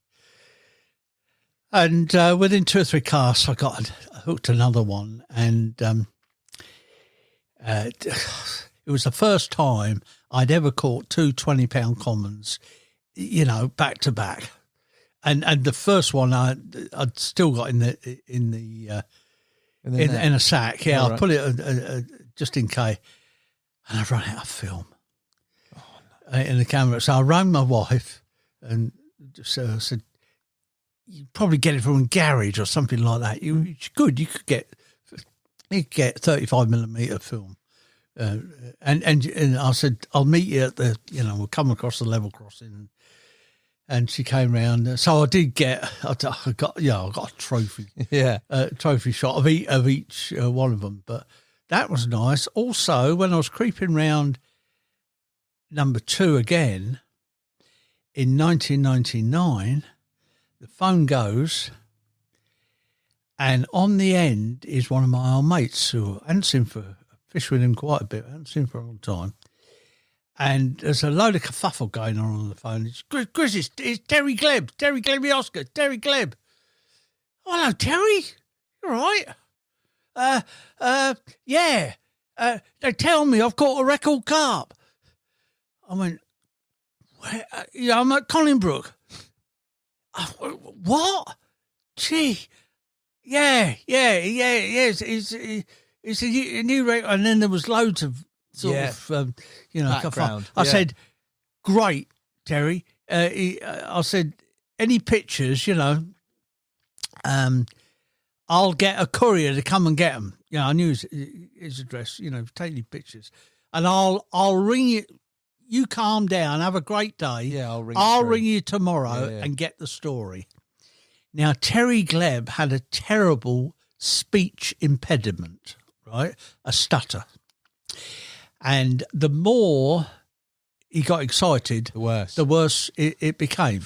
It was fine, God, I've known him for years and fished with him for years.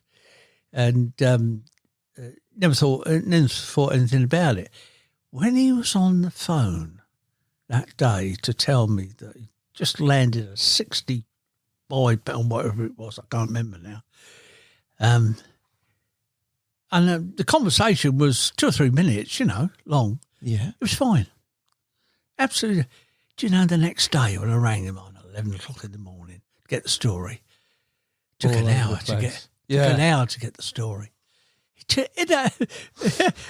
Adrenaline and emotion must take over, mate. Yeah, and it just sort of... the emotion must have done, and but anyway, we got it, and of course the most notable thing about that is that he got into the tackle box at Dartford, and he had purchased a brand new product, which was fake sweet corn, and that's what he called it on two grades of buoyant. Chris Hornby sent me some of that stuff down when he first did it, and I caught a load from my lake as well. Now, just to end the Frimley bit, unbelievably, I caught 20s from 3 of those lakes. The main one, number 3, where Charlie's way, all these famous, massive,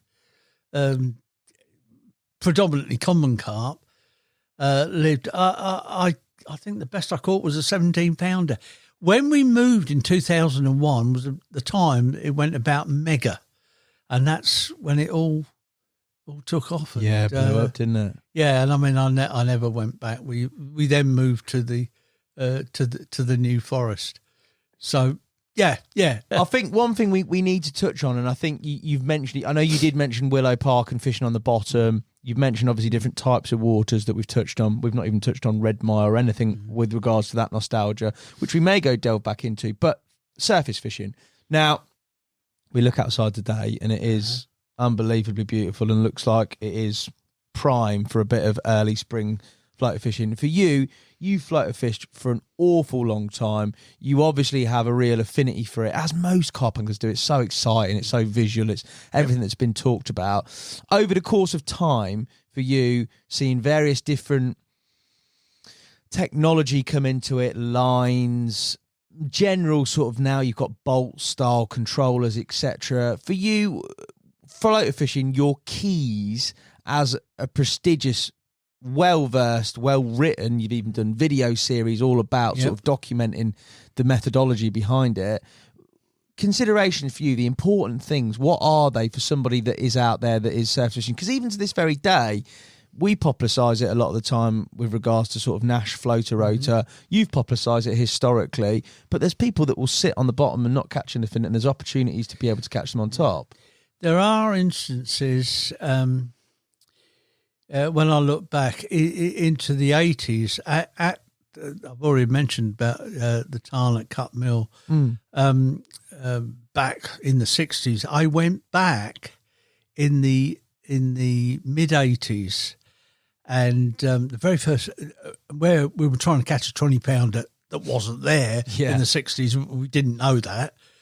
In the 80s, when I went back, there were a number there, and the very first fish I caught on the bottom was a 20. So, but I then started really persevering with floater fishing there, in so much as there's a small metal road that goes across, I suppose, the dam, really, quite long, but small metal, very infrequently used lane, Right. A country lane, right. But there was gaps in the trees and faced due west. So the setting sun, though it would be in your eyes, it produced kind of black water in front of you. And I would, several of these spots that I started floater fishing and catching them and getting them to come closer and closer and closer, trying to maybe single out a bigger one. Which occasionally worked, but there was a rake of fish, rakes of fish. A brace of 20s, got a great shot there by the road with my car in the background. Bloke took a picture there. Yeah, there was that. I'm trying to think. I mean, loads of other interests. Anyway. Loads of people there. Loads of people saw me because people stand by me while I'm catching it, or wandering along when I'm taking a picture, or could you take a picture for me and all that. Anglers. Yeah. I've got to go now. Still there. Oh, you mean you're going? I'm going. I've got to go home. Still feeding? Yeah, I'm saying, well, look, they're out there. Do you want to go? I've got to go now. I got the right tackle, something or other, and I'm thinking, blimey, I mean, instances like that have happened. Other ones where I had a fella turn up on my shoulder one day when I'm just trying to think where it was. I'm not quite sure where it was. It wasn't linear. But he wanted to know. Well, I'd caught one, and he wanted to know.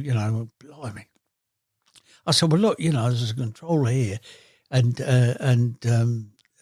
though I'm using, a lighter hook link, something like double strength, or and they became on the market, became better, things like double strength people can get on with, and they get unexplained breakages and stuff like that. But I didn't have too much of that sort of going on. Anyway, so I said, look, I've got a swivel here. I've got to stop behind the controller because, as soon as that hook link straightens, there's a little bit in their bolt, and stuff like that. And I was showing the importance of things like feathering the cast, because the current missile shapes of controllers do largely solve any tangle problems. They're very good. In the days of upright controllers that I was using, you're dependent on the strength of the cast, but generally I'm fishing quite close. But the very light hook baits dragging behind, you've got a chance of the line twisting behind. So feathering is very important, because within a manageable range, you're looking for two splashes. So you feather the cast, you'll get suddenly the hook bait, or if you stop the controller slow the controller down in its passage, you'll see the light mixer or whatever, cork ball, go over the top, and you're in the water. You'll see 2 splashes, and not every time, but most times that will not be tangled. And I was telling him things like that, and he was sort of, he was all sort of his, and he said, "But I haven't got any bait." And I went, "Well, yeah, mate, put your hand there, put the mixer in your pocket, and wander off." Anyway, he went, and I said, "Oh, I might see you later, You never know. I'll come joke it. I'll come and take a picture or whatever." And but I didn't see him until I was going, back home, back to the car in the car park, and he was there, and I didn't realise, but he was there with his wife. His wife was, and they were sitting on 2 chairs, and he said, "I've lost 2." Oh God! He said, "Yeah." He said, "I've lost 2." He said, "I've lost the hook twice." Lost the hook twice. And he said, yeah. I mean, I don't know where he got this knot from. He reeled in. Yeah. He reeled in. And you could virtually tug it off with your granny knot. Yeah. I don't know. It came off. So I said, a reliable one. It's not fiddly. It doesn't spring apart in your hand. Just try a Palomar knot. This is how to do the Palomar, right? Good reliable knot. A bit more fiddly than the 5-turn grinner, but a Palomar, and it's stable. You can do it. You can loop it over. You can hold it in your hand. It won't spring apart. And then you can loop it around the point and be careful. That little tag end always needs, teasing over the eyes, stuff like that. And I thought, I never saw him again. And he was all set up. And he was in, and he wouldn't even think to say to a bloke, you're not so right. I mean, I wouldn't. Yeah, if I didn't really know him, you wouldn't say that to anybody. You tackle all right. Don't you? I never go with a thought. No, of course you don't. And something like that happened. But I mean, and what about like hook baits? You said that you mentioned cork ball. You mentioned a lot of this stuff by just generally sort of listening to you talk about it. You are probably not. And I think about my modern day sort of floater fishing. Is at range, you're spomming out mixers, you might be using a lot of riser pellet, which is smaller, to get them going if they're not quite up for it, and then introducing bigger baits, etc. A lot of this is you're tending to coax them in shorter by feeding, and it seems to be sort of mixers as your standard go-to. Hook baits, are you still banding on mixers? Have you changed? Where are we at with all this? Over the years, I've fiddled about with very short hairs. You are on a dry mixer, you are puncturing that to put it on a hair. You're allowing the more ingress of water, which affects the ride height. Right? And if you want to start really getting technical, when Clive Williams he was the first guy, and he's still in the business now. It showed me at a Carp Society conference one day. He put his hands, "What about these then, Chris?" And they were first time I've ever seen cork balls, and they were in a sort of very tiny. He had a selection like the 15 mil down to small ones, right? He said, "What about them for?" I was like, "Yeah, just a couple of packets." Anyway, I fiddled about with it, and I thought, well, you can put them on the hair. I thought, no, hang on. Then it was me. I don't think anybody else did it beforehand. I don't know how I came up with the idea of using a scalpel and just piercing so placing the scalpel in and going half depth, putting then onto the back of the shank, into the slit, then moving it down to the eye.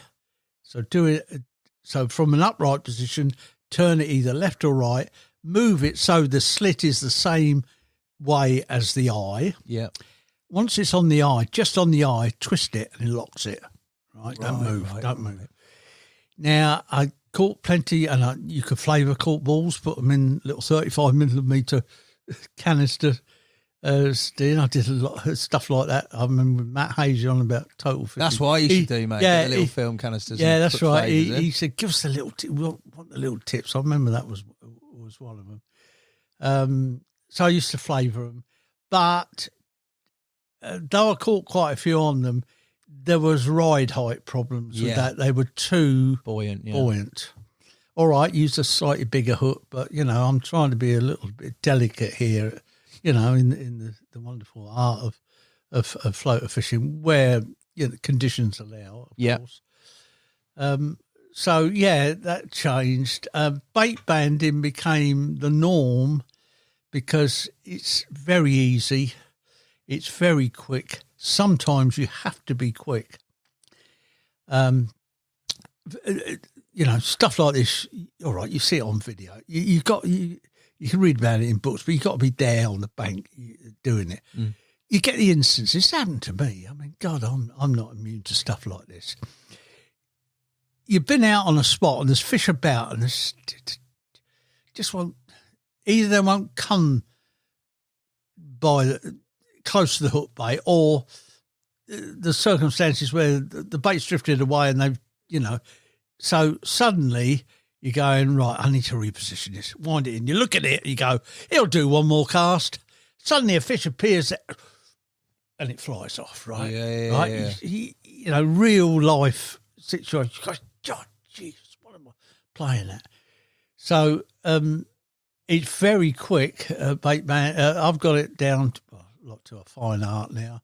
Mixer has changed over the years. Pedigree foods have changed the shape. They've changed the ingredients over the years. Did a slideshow 30 years ago in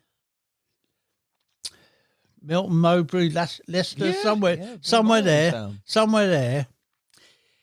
In the break, this happened as well.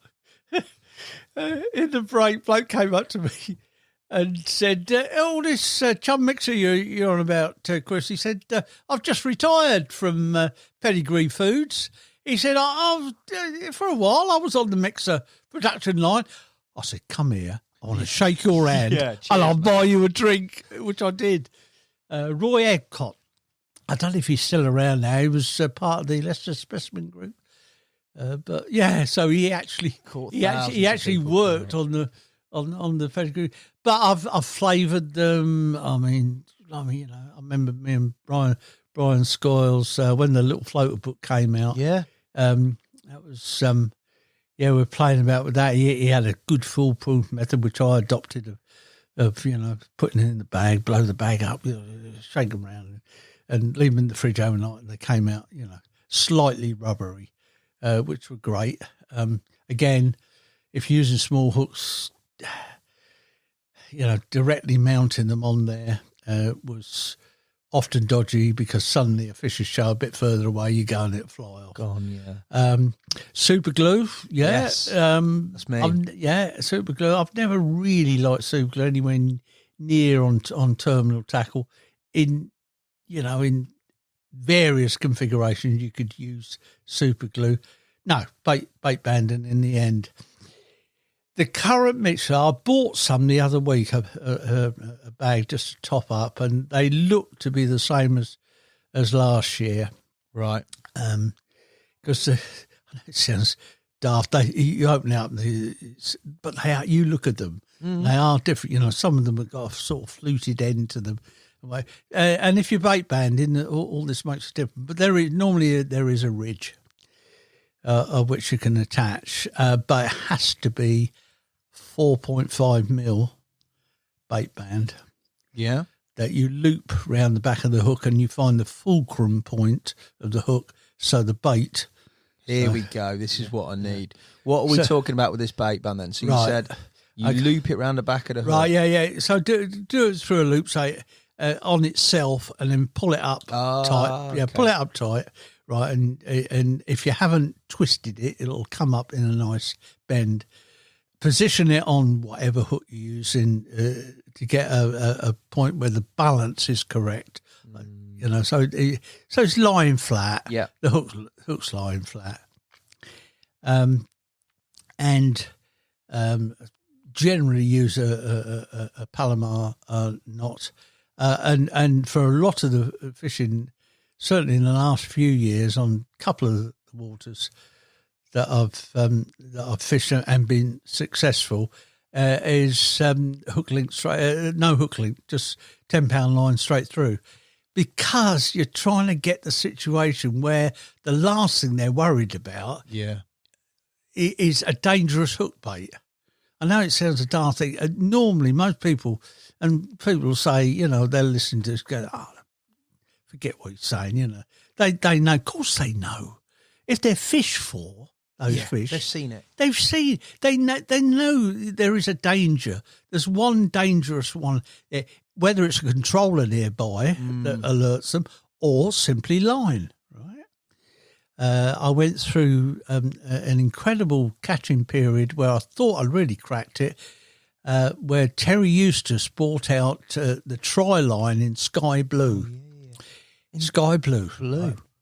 Sky blue. Not fluorescent sky blue, but sky blue. Right. And I'm thinking, gee, I wonder if you look up, you know, anyhow, all these kind of things. And I had an incredible run of fish were using that. And then he either stopped doing it or something changed. I can't remember now.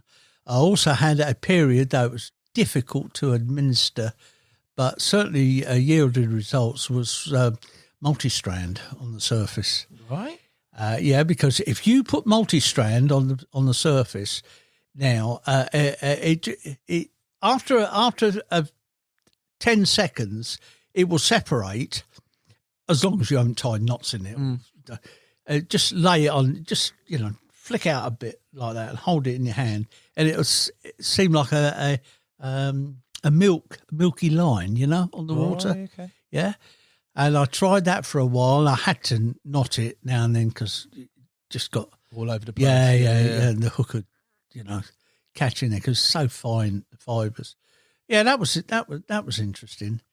But say nowadays I try and get it so right that the last thing the fish is worried about is the hook bait. So you wouldn't have like a trimmed down pop-up, something different to what you're putting out there? You want exactly the same? No. There are times when I use pop-ups, yes, that I do trim down to get, you know, so they're set correct, the similar kind of ride height to the freebies, because it does make a difference where they're fished for. Yeah. And what situation's that? Would it just be just trial, and if you needed to stay out there for an extended period of time, or no, convenience really. Worried about it flying off, coming out of the bait band, all the things that happen. But generally, you know, it's getting that. Everything has all come together, and you're in the right spot at the right time, and the bait is just an incidental part of it all. I'll give you a for instance. I better not name the water because I was actually fishing out of bounds, but not out of bounds, but I mean I've never seen anybody fishing there except me. But one gravel pit along the south coast. I'm still a member now. I've just rejoined. I went there years ago, taken by a friend, and it was fabulous floater fishing. We caught quite a few fish that day, and they were doubles, but that's 30 years ago. I managed to get in this club because you have to be 10 miles from the church of the town, and I'm more like, 60 miles from the church. But there's only 100 members. Wow. Associate members allowed in, and I thought I'd been blackballed. It was several years before I heard anything. Yeah, heard it. Yeah. I got, I daren't let it drop there, never get back in. But so I went back to this later. My God, those 15 pounders had grown a good deal, I can tell you. And still, very few people floater fishing, and this is where braid came in, because though I'm not fishing in snag, I've fished in some pretty tight spots. There's places I won't go. Yeah. But some are tight, and in fact, one or two pals I've taken afterwards, they refused to believe that I got that fish out of that spot. But anyway, but a couple of years back, it's before lockdown. So before COVID, I noticed on their Facebook page that they'd done a massive clean-up. We've tidied everything up and, opened up swims, and, I'm always sort of slightly guarded, thinking, oh, my God, what have they... they butchered it. Yeah.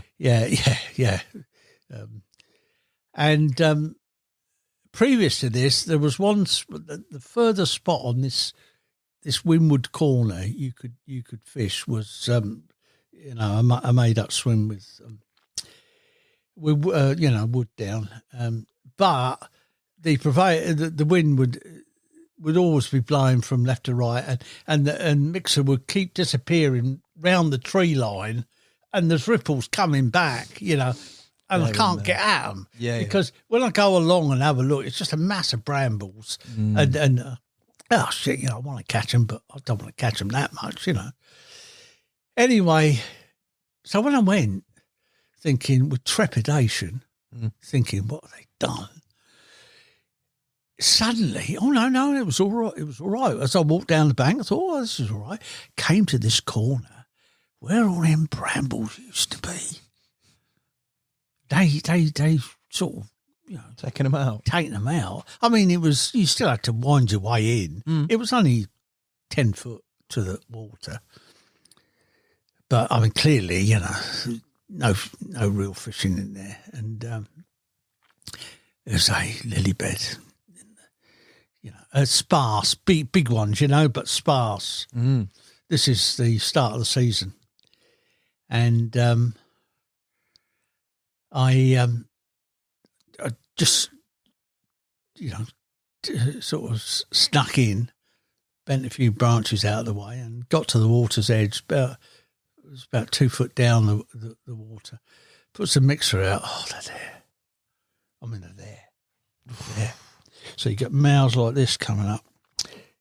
Decent fish, 25 plus probably, and commons and mirrors. Plainly see them. Good numbers as well. Yeah, and the numbers built as the more I fed. I didn't, I was there quite a long time, 30, 40 minutes, and just kept feeding, and more came in. The seagulls couldn't get under there. I mean, everything was good, and I thought, right, shall I risk it? Yeah. Down the back. You could plainly see up and down. Going to have to be braid. I'm not quite sure what the situation is with that club and braid. Anyway, straight through, just free lining. Okay. And under the rod tip. And so I'm Mitchell, I'm a carbon rod, a 10-foot carbon rod. So braid, and up until whenever it was, 2019, I'd, through the years, several times, had caught like 320s in an afternoon at different waters. In fact, I passed one of them coming here today at now Frining Fisheries. Yeah. Used to be Hanley Barnes. And I fished there from the word go. I went over to cover.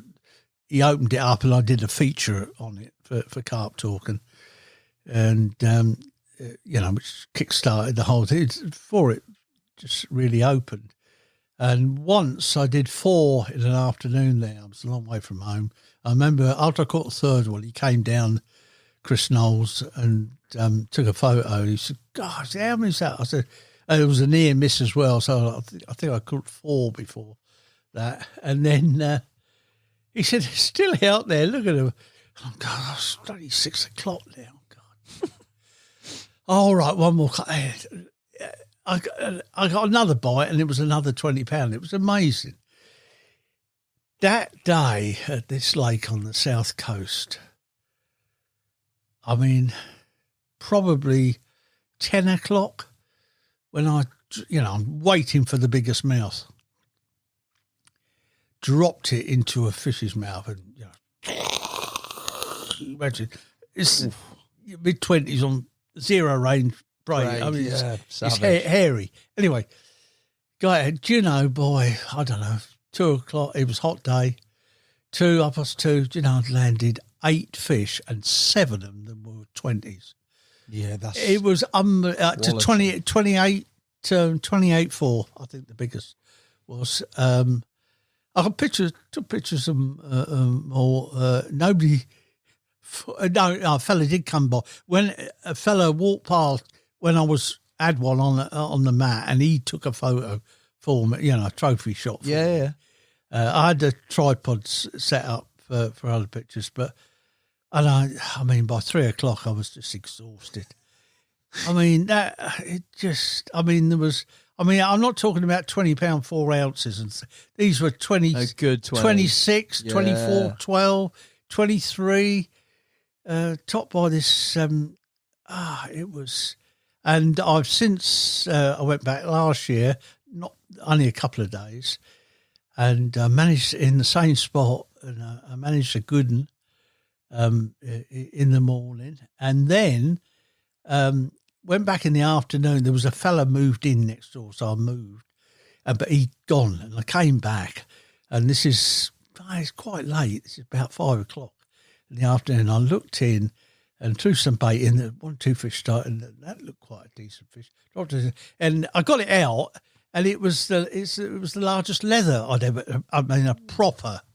I mean, again, somebody came past when I had it on the mat, nice. Carp angler, with a barrow, and he stopped. And I said, "Can you? I can't see a scale on this. Can you?" Nude, yeah. And we turned it. He said, "No, mate." He said, "It was a 20, and 24.4. So that it was that's the largest, nude." Leather that I've ever caught. So this whole floater fishing, I take it, around, wherever I fish. I always put mixer out. Doesn't matter if I'm bottom fishing. I've got the tackle in the car. I always put mixer out. You never know. What's the latest or earliest you've caught them? You caught them through the winter months? Yep. Ice on the water. A famous, in my book anyway, I mean, people know about it. I went to a lake to fish on behind rods in January 1983. And to my dismay, it was frozen when I got there. And I walked round, and there was an area that had trees in silver birches, 2 or 3 of them that were growing reasonable sized trees, growing in the water. And this area just there was ice free. Yeah. It was right in the edge, but it was probably, it was 99% of the lake was frozen, except there was this little bit in there. Do you know when I looked in this spot, this dark shape come floating past? Gee, so I had to run all the way up a slope, I remember that, to get the tackle and a bag of mixers. Came back down. This is cold. Cold. It's iced over, yeah. Yeah, it's iced over. It's cold. It's like midday or something like that. And I threw 2 or 3 mixers out, and sure enough, I don't know if it was the first fish I saw. A fish came up and took. I mean, I don't know, maybe a 15, 16, 17 pounds, something like that. And then a much bigger one came up, or a bigger one came up. And I went, God, blimey, so I've got everything ready. And then as I trickled the bait out, there was 3 there, but the biggest of it, I could plainly see him. He was the greediest. You know, he was looking around. Dropped it in his mouth, whoomph, I mean. And got it out. Managed to, there was somebody around, could have been a dog walker, I don't know. Got some good, decent shots of it because it was bright sunshine by then. And that was caught, I say, when, you know, virtually the whole lake was iced over. I've had other ones where in the same lake, I hooked a fish close in again, and it disappeared under the ice with the rod tip right under the water, and broke surface about 10 yards out, where you then get areas where it's slightly less, get bubbles in the and. But I got back in. That was a mid double. So yeah, I've caught them like that. And the most dramatic winter catches are the ones that happened in 2020, week before lockdown, which was the 23rd. I always remember lockdown. Yeah, when Boris came on the telly and said, "Do not go out." It was my birthday, 23rd of March. What a day! What a day that was. Cheers, Boris. Yeah, and but the week before, I got to a lake I currently fish near Ringwood, and I looked in this shallow lagoon area, and there were fish. Plainly, I could see fish floating around. It was cold but clear. It wasn't mega cold. There was no ice anywhere, anything like that. So this is the 16th of March. Right. This was. Yeah. Pardon me. And that was dramatic. I flicked out to some 2 or 3 fish taking just a little bit out. Tiny 5-grain controller. Flicked out and... it was one of them. Go on. You end up talking to them, don't you? Yeah, of course you do. Yeah, turn left, turn. No, not right. It was and a few minutes of that. And they were there, and there were bits disappearing all. And then just out of the corner of my eye, just there, just along, I saw 2. I reeled in like that, quick, lifted the rod upright. The controller stuck in the sort of grass, just in the edge, and the bait just out there. First fish went under it. Second fish stopped. Great big paddles came out. Stopped. Looked at it, went, I'll have that. Round and round and round, a really heavy fight on quite a short, tight line. It was deep. It kept deep and going round and round and round. I remember that. And after a little while, again, 2 things: either it's foul hooked, and I just hope that hook, if it isn't, I hope that hook holds all right.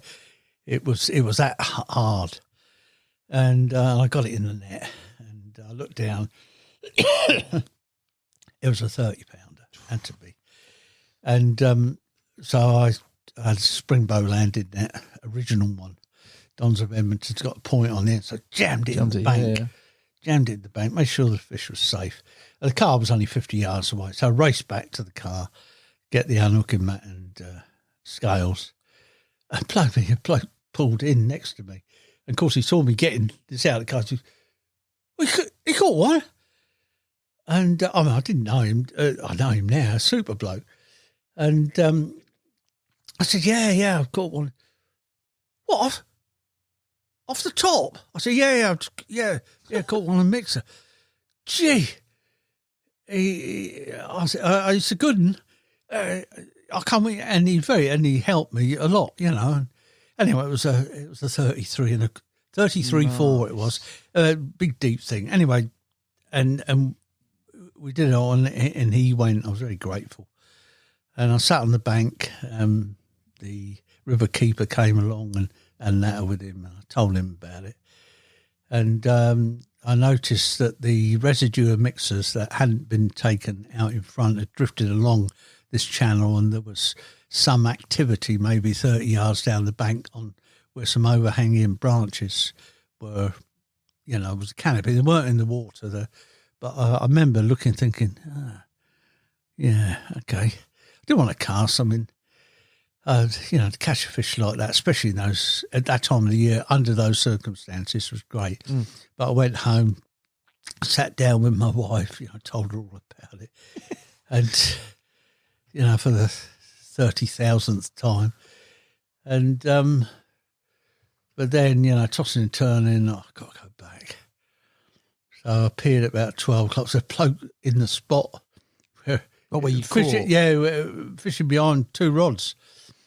And who I knew, anything going, I see anything, yeah, I've seen the odd fish floating about. Right, okay. So I walked down the bank to this spot, which you can't fish now, well, in the season, the close season operates there, and you never get in, right? You know, right. But obviously in the, you know, before spring, it's a bit sparse, isn't it? Yeah, very sparse. I could get in when I had, fortunately, I had waders on because I'd never got this fish out without waders. And this is an incredible set of circumstances, this, and there's a really happy ending with this because everybody can see this on YouTube, and I'll tell you about it in a minute.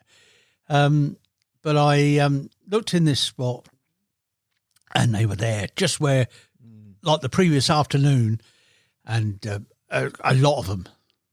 There was a gang, little colony there, and again put out some mixers, and sure enough, several of them stopped, you know, and none of this swiping, just coming up and taking it very, very confidently, not spooky. Christ, that's it, right? Ran back. In the spot where this fella was, where I'd been the day before, there was another fella talking to him who I knew. And I said, "You're right, John." Yeah, I got back. I said, "Yeah, I found some fish." Anyway, I came back with the tackle. He said, "I've got my camera. I said, yeah, come down." I thought, well, that'd be handy. Not like a stills camera, like a video. No, it was a one that could do both. Oh, okay. Yeah, well, I didn't know that at the time. He just said, "I got my camera," right, and I never saw anything. Anyway, he followed me down there. He didn't have he had boots. He didn't have Wellingtons on, so he was about 10 foot behind me. Right? Yeah, he couldn't get down because I had to sort of be to get the net. You know, in a position to net a fish, had to be, I don't know, maybe a foot of water, but in reedy, swampy water, right? And I put some out very close, very close. These fish, free line in range. Yeah, I did have a bit of. I'd put on before I set out that day, thinking just in case they were out a bit further. I have mentioned this before, but it might be news to some people. But a makeshift controller, which is fantastic, is and you get a bonus because you get to eat what's inside the controller. Because is this? Baby Bell. The old cheese. That Baby Bell cheese, the wax on the outside is fantastic, right? You get it in blue and green these days. Now, what you do is you peel it off, you eat the contents, and while you're doing that, you manipulate that, because it's hard. Yeah. You manipulate it in your hand till it gets soft. It becomes pliable. Okay. No, it's not runny or anything. And then you can you make it into a thin controller show. Sticks to the line like glue. Does it? Yep. Yeah. Goes in a snag. Fly off. Easy fly off. So I'd put some. Baby Bell. I'd put some of that, a little bit of that, just in case I needed. So I didn't have a standing control around it. I had that on. Anyway, we looked around. I could hear John behind me several times gasp. Some of these fish coming up. I mean, 2 coming up from one bit. I'm there, tense. I'm on a 55-year-old rod, mid 60s, fantastic rod that I was bequeathed in a will, left to me in a will. Carp rod. That I slightly refurbished. It was in a bit of a state, but it's fine. The glass is fine. One of my old Mitchell reels. And anyway, I've gone out several times, so close, It's all within 2 or 3 minutes. And suddenly, it's a massive explosion. Just there, 15 foot out. Fish darting out everywhere, explode. I mean, there might have been 10 or 15 fish in the area, and whereas the one the day before had gone round and round in front of me, this one at high speed shot left. I mean, the rod's hooped round, not once, it went round twice, hooped round them, hanging on like that, 1 10-pound line. Because I don't know what's in the margins down there. Yeah, I mean, though I know, subsequently looked afterwards. Anyway, I managed to, you get that shittle bus, you hold on, makes your teeth curl, and suddenly something gives, either the hook pulls or something gives. Fish, yeah. Yeah, and it came round, and then out in front.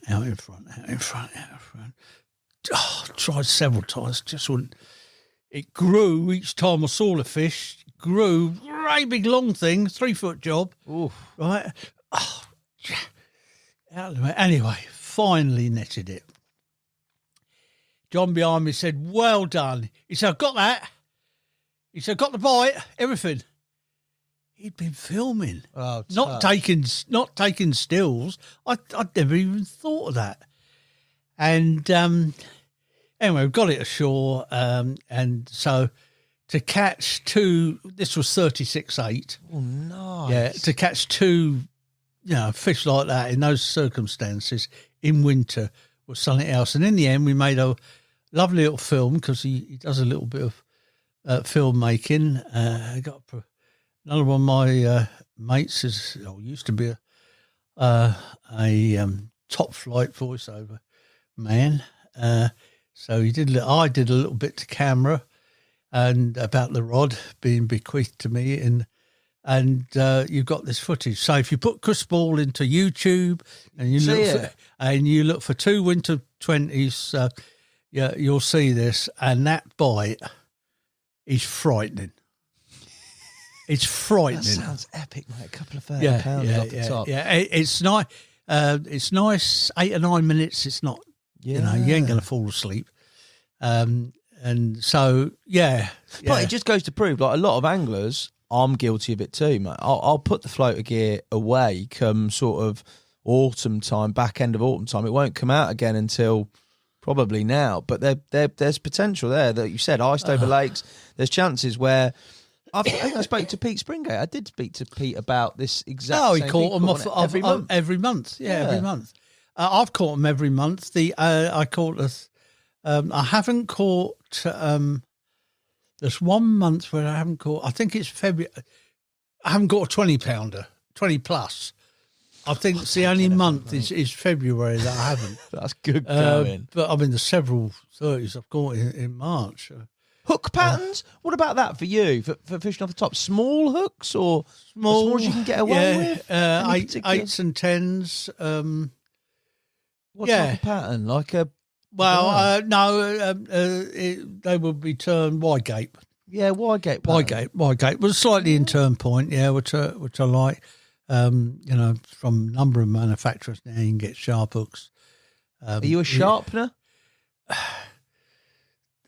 Occasionally. I mean, I do plenty of sitting behind rods as well, and this same club, same syndicate I'm in at Ringwood have a massive lake, 53-acre lake, which is largely shallow, and I do a lot of bottom fishing there. And you've got to be so careful with hook points there because it's very, very, very gravelly.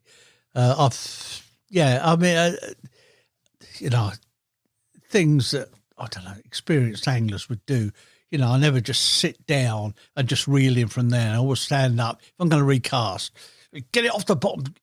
Quick as you can, Steve. As you can. I'm not often fishing at massive ranges or anything like that, but trying to minimise it.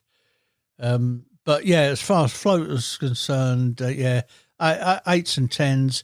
The braid stuff is a very heavy duty, maybe size 8s, and you can get extra strong hooks for that. And you normally fish braid all the way through, hook length as well? Yeah.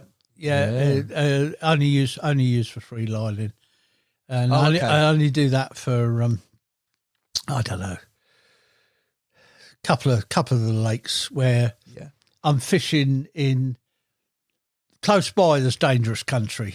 Where you're right where you are, but in the heat of battle, a fish can bloody can easily just run away 5 yards without even holding on, or even the bending the rod, and they're in some kind of danger.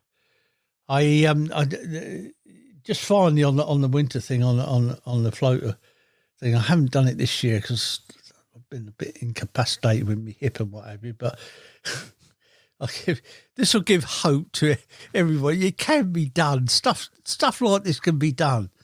It's not me. As I was told you, I'm not special. I just try very, very hard.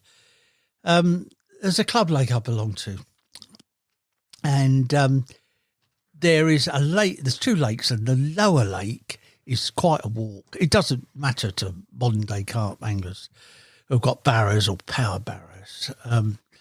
But certainly when I first joined the club 20 years ago, there wasn't many people that wandered down there, and it was like a larger version of Redmire. Whereas Redmire would be maybe 70 or 80 yards across the dam, this one was, I don't know, 100 odd yards across the dam, and a diamond shape, largely shallow, full of lilies, beautiful. Deer would come up to you, come close to you. You'd see, fox and badger and stuff like that. Beautiful, beautiful place, and it's got an old colony of carp in there, often black.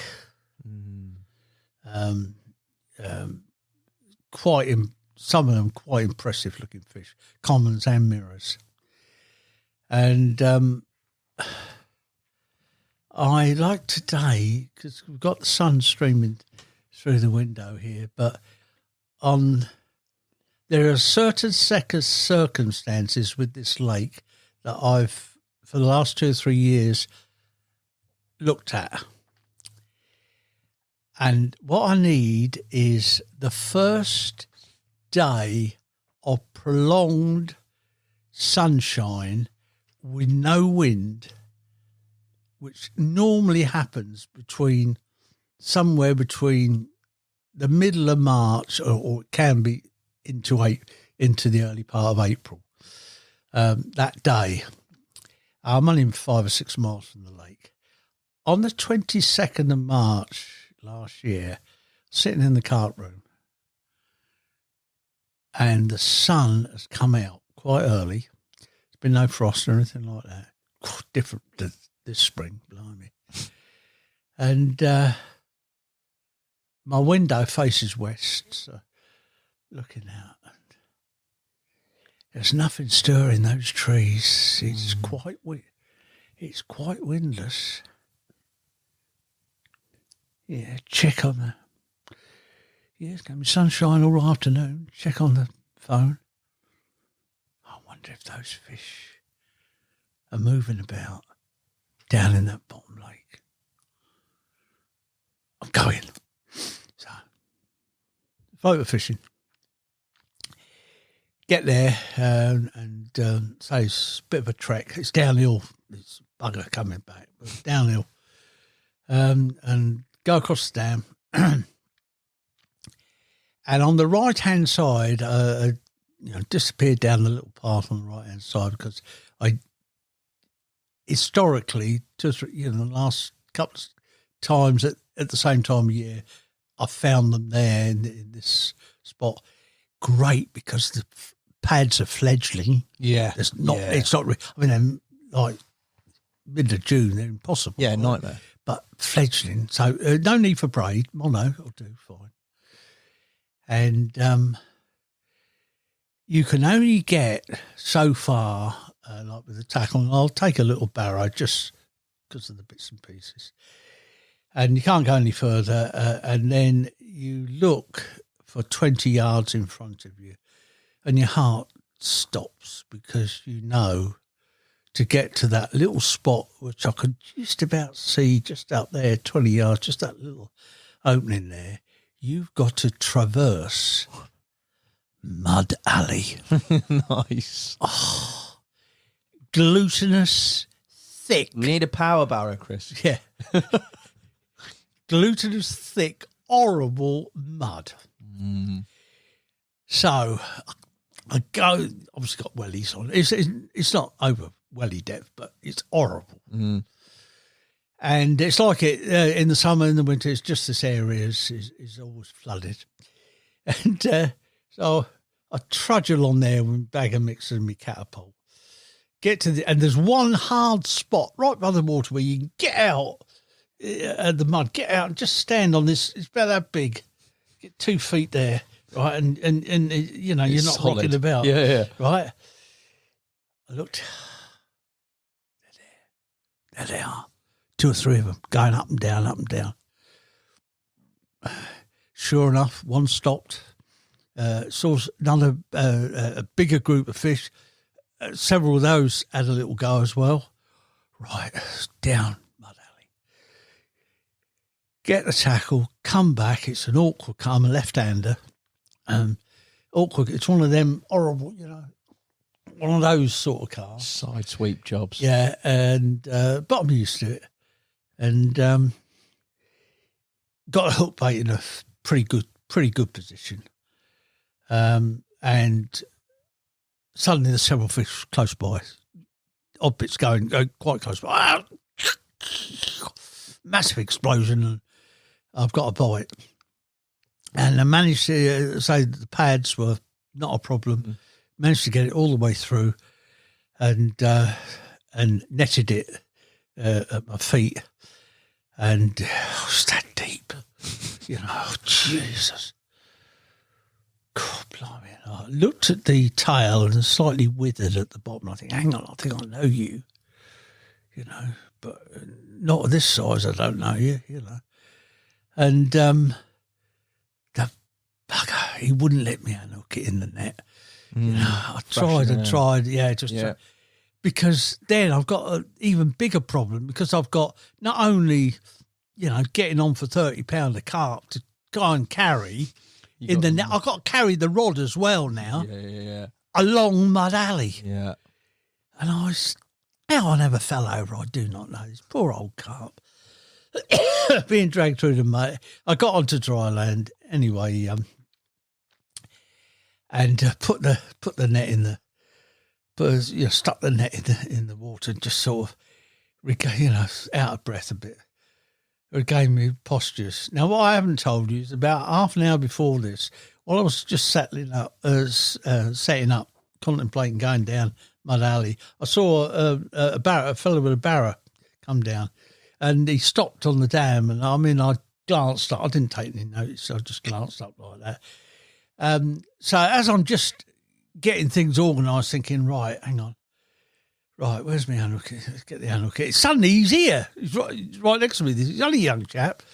I can't remember his name now. Anyway, and of course, windlass, massive. Yeah. Explode, he obviously he didn't even know I was there. Something had happened. And of course, he found me, right? And, he's, God, blimey, look at that, what a fish. Hang on. What, a mixer? Using mixer? I said, yeah. Wow. No, really? I said, yeah. I mean, last 2 or 3, this time of year, I've managed to catch the odd. Well, I've never. No, good God.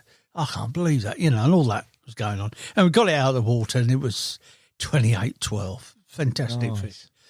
And the sun was out. It was beautiful. He was really great, helped me with weighing it and, took some pictures. And he wandered off. And I thought, right. And the fish went back safely. I thought, right. Better go and have a look again. Better go and have a look. I got the rod with me this time. I trudged all the way up there. Got on there's still fish there. And it was another one where there was, it might have been 3 nose to tail following one another, tips of the tails out of the water. Yeah. And you see either the bit of the back or a bit of the dorsal, and it's always a good sign when you say, well, hang on, if that's the start of his dorsal and his tail, it's all 5 foot long. Yeah, that's right, yeah. And I put some mixer out, and all 3 of them stopped, and took a bit of time, threw it well out, and very, very carefully brought it back into the area, and it went quiet, seemingly quiet, for not long, 20 or 30 seconds, and suddenly there's a bite out of nowhere. Suddenly, there's an explosion. Yeah. And I'm in. And eventually got this one back in. Long. I said, come over the end of the net. Oh, long. Great big long thing. Gee. Again, I couldn't. This one in the net. I had to do it all over again. Down Mud Alley. Oh. He's waiting for me this time. Oh, good lad. Yeah, because he's seen, he's seen the commotion. Yeah, commotion, yeah. Right? And he's come up and anyway, we got it all sorted. He took some lovely photos. It was 27-12, and he said, I've got to tell you, I think those are the 2 biggest commons in here, and you just caught them one after another on the top. What a bro. In March. He said, don't worry, I'm not on social media or anything. I won't tell anybody. I won't tell him. I said, well, yeah, thanks. I mean, I'm not going to tell anybody either, But he was great. Luke, that was his name. If you're listening, Luke, thanks again, mate. He went off, and I sort of thought, no, I can't again. But as a little little sort of end to the tale, I knew I didn't know whether I could get away with it, but as I was walking along the far bank going towards the dam, there's a swan. Now there's a nest, a historical nest, that I then went back and looked at, and there was the other one. So the cob was out on the lake, trying to make a nuisance of himself. Doing his thing. She's on the nest. So I thought, okay. Now, being, nobody else floated fishing, certainly not that time of the year down there. It took that swan probably an hour to realise I was a food source. Yeah. So I got away with it, right? I went the following day and he clocked me straight away. Yeah. Right? And, it was, you have those and fish have that, you know. Yeah. We had a bit of that for feed. And I managed to catch another one, which was a comparatively newly stocked fish. So that was the following day, which was my birthday. And, it just hasn't happened this year. I mean, it will happen. I'll be hopefully down there in this week, hopefully. I'm not saying that they're going to be there, but it's so exciting fishing. And I mean, I think I hooked there was a 30-pound common there. I caught them on the worm, by the way, in the winter on as well. Float? on the float, on the worm. Hang on. This is in January, February period.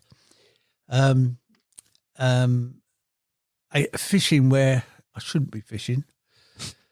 I'm not sure what the situation is on Braid with the club. But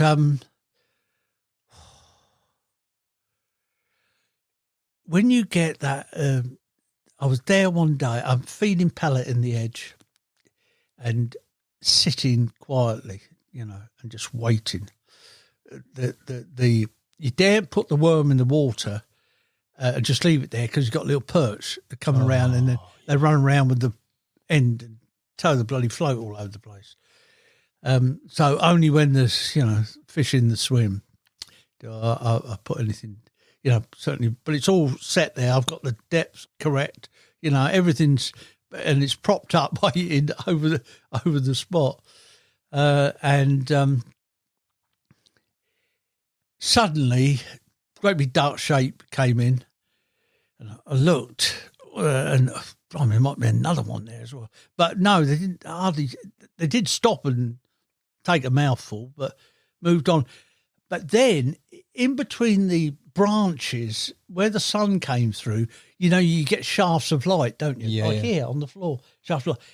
And as it went past, one of them, the crisscross scaling, it was a comment. I caught my breath, Yeah, you'll do.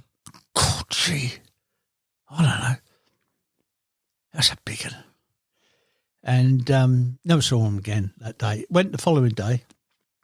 Again, I'm only appearing at maybe 1 o'clock in the afternoon.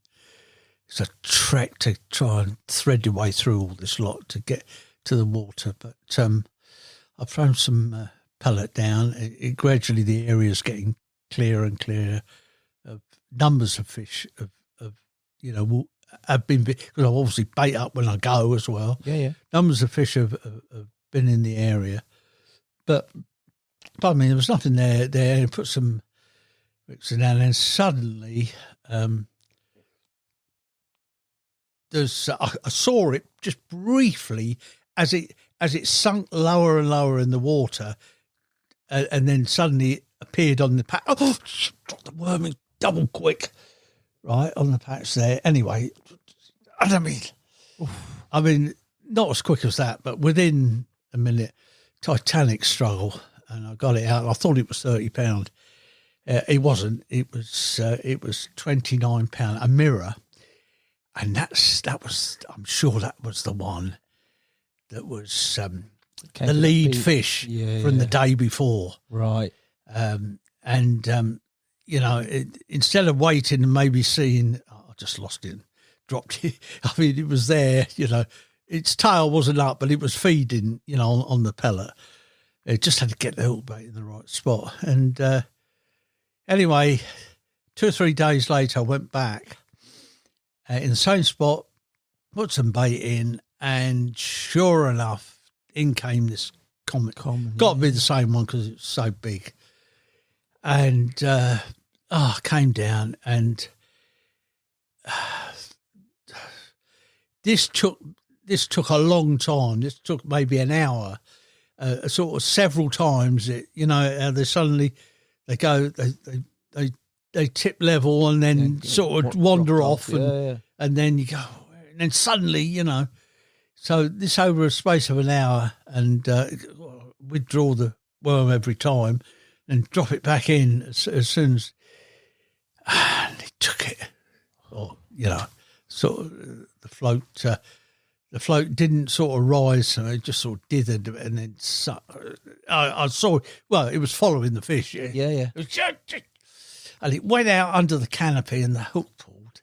Oh, yeah. I keep telling you about all these fish I catch, but don't worry, I'll lose loads as well. I'm pretty sure it was that 28-12 one that I caught off the top. Really, the same fish? Yeah, from Larb. Pretty sure it was that one. The other one was 20. So they were about the same. Were about the same size. And finally, a nice floater story from last year.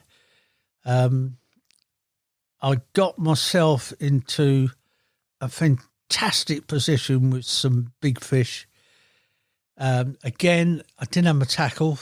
There was some fish right close in, a big mirror that I could plainly see. It might have been £30, very broad. There was 2 associated commons, decent commons there, and there was the commons that were just coming up, and I could see them plainly, just taking one mixer at a time. There was a bit of dross and feather and flotsam and jetsam about, but you could see them.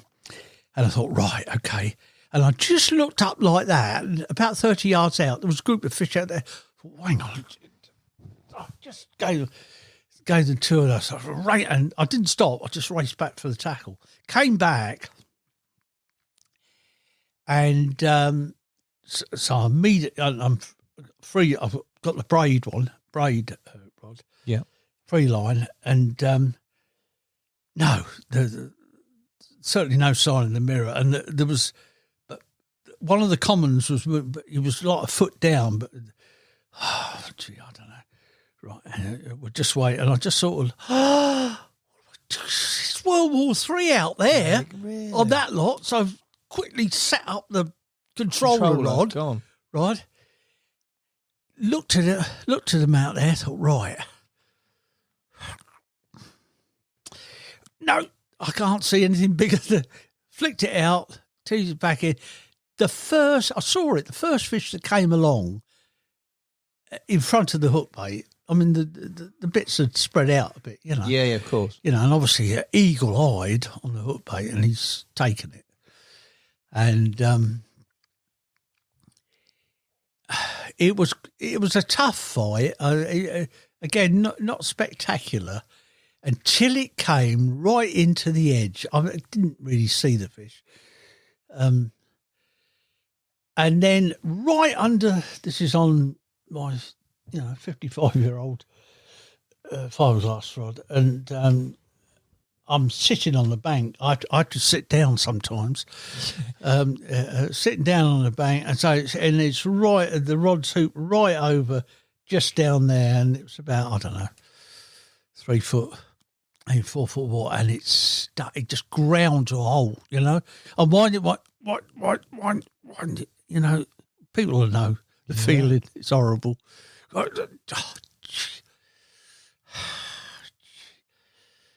There's a load of horrible weed down there. Not surface weed, but deep down weed. I couldn't shift it. Blimey. Right, I'm going to have to. So I fed the rod back and grabbed the line beyond the rod tip, grabbed it and pulled. And suddenly bubbles started to rise. Up came this massive ball of weed. Right next to it were a massive set of shoulders. Big mirror scales. I mean, there's only 2 or 3 of these whoppers that are in this lake, and I've never got near one before. Hand line in it, right? And I can't. The fish, I've got the fish in, but I can't get the net properly. With all the weed, yeah. With all the weed. Anyway, I somehow bundled it all in. Water's low, because last year, the drought. Yeah, no. Water well down, I had to slide down the bank at my age. You got to be careful. Yeah. And I remember it was all over my face. I was tearing at the weed because I'm really worried now. How the hell am I going to get this out? Yeah, with all that. The bank's up there. Yeah. Right, so I got the majority of the weed out, and I could see a little bit of the fish. It still looked big. And so I gathered them. I might be able to do it, right. Rammed it in the bank, a 50-yard dash to get the gear. My lucky day. Along came the river keeper in his van, and I'm going like this. And he's suddenly, what you done? Oh, John. God. I've got one of the big old mirrors. You couldn't come out. Yeah, of course I can, mate. Anyway, came down. Stronger as knocks him. Yeah. I gathered the net up and I said, I don't know whether you can get it. He said, no, give it to me, give it to me. Get out of the way, give it to me. Somehow or other, he got this whole lot, there was, I'm guessing 10, 15 pound of weed, right? He got this whole lot up. And I remember him going, Jesus, when he was trying to get it up the bank and onto the unhooking mat. And anyway, we parted it all. And it was a New English PB off the top. No. Yes, £39. So, in fact, I said, John, you look at the scales. He said that could be £40. Yeah. So soon, he said, I know the fish. Could be £40 that. Okay. Cool. You look at them. I can't look at the scales. But anyway, it was £39. The last story, right? I promise, gang, if you haven't dropped off, on the hottest day last year, which was Friday, the 19th of July or something like that, I went in the it was a horrendous. I can stand the heat; it doesn't really worry me. And I in that same spot, in that same little swim in the lagoon, I looked out and there were fish floating about, and eventually I got some of them feeding. And I slung out, and again, if you've done all your homework bits right, it can happen quite quickly, and it did happen quite quickly. And I hooked another one, and of course I'm weary now, going, right, I'm going to be extra tough on you. You're not getting anywhere, hopefully nowhere near the bottom here, in the edge. I can't have that again. Because, again, nobody about except me. And I saw it, and it didn't get stuck. So I lifted the net over. What a fish that is. God, big common. What a fish. So I thought, right, there's no John to help me this time. I remember, when sweat can run down and go in your eye and make your eye water. Yeah. It was that hot, right? Yeah, I've just had this titanic struggle with this, and somehow or other dragged that poor old fish. It was all right. It wasn't hurt or anything. I did it myself this time, and I managed to get it onto the unhooking mat. Self-photography, I've got everything sorted now, so it was no sweat. There was nobody about to help me anyway. And it was a glorious, glorious fish. Give you an idea, because people say, well, yeah, you can tell a weight, but what they like. Well, all the bigger ones, I always take dimensions. For instance, you measure them, don't you? Oh, yeah, I measure them, girth and length to the fork of the tail. No, don't stretch it over the body.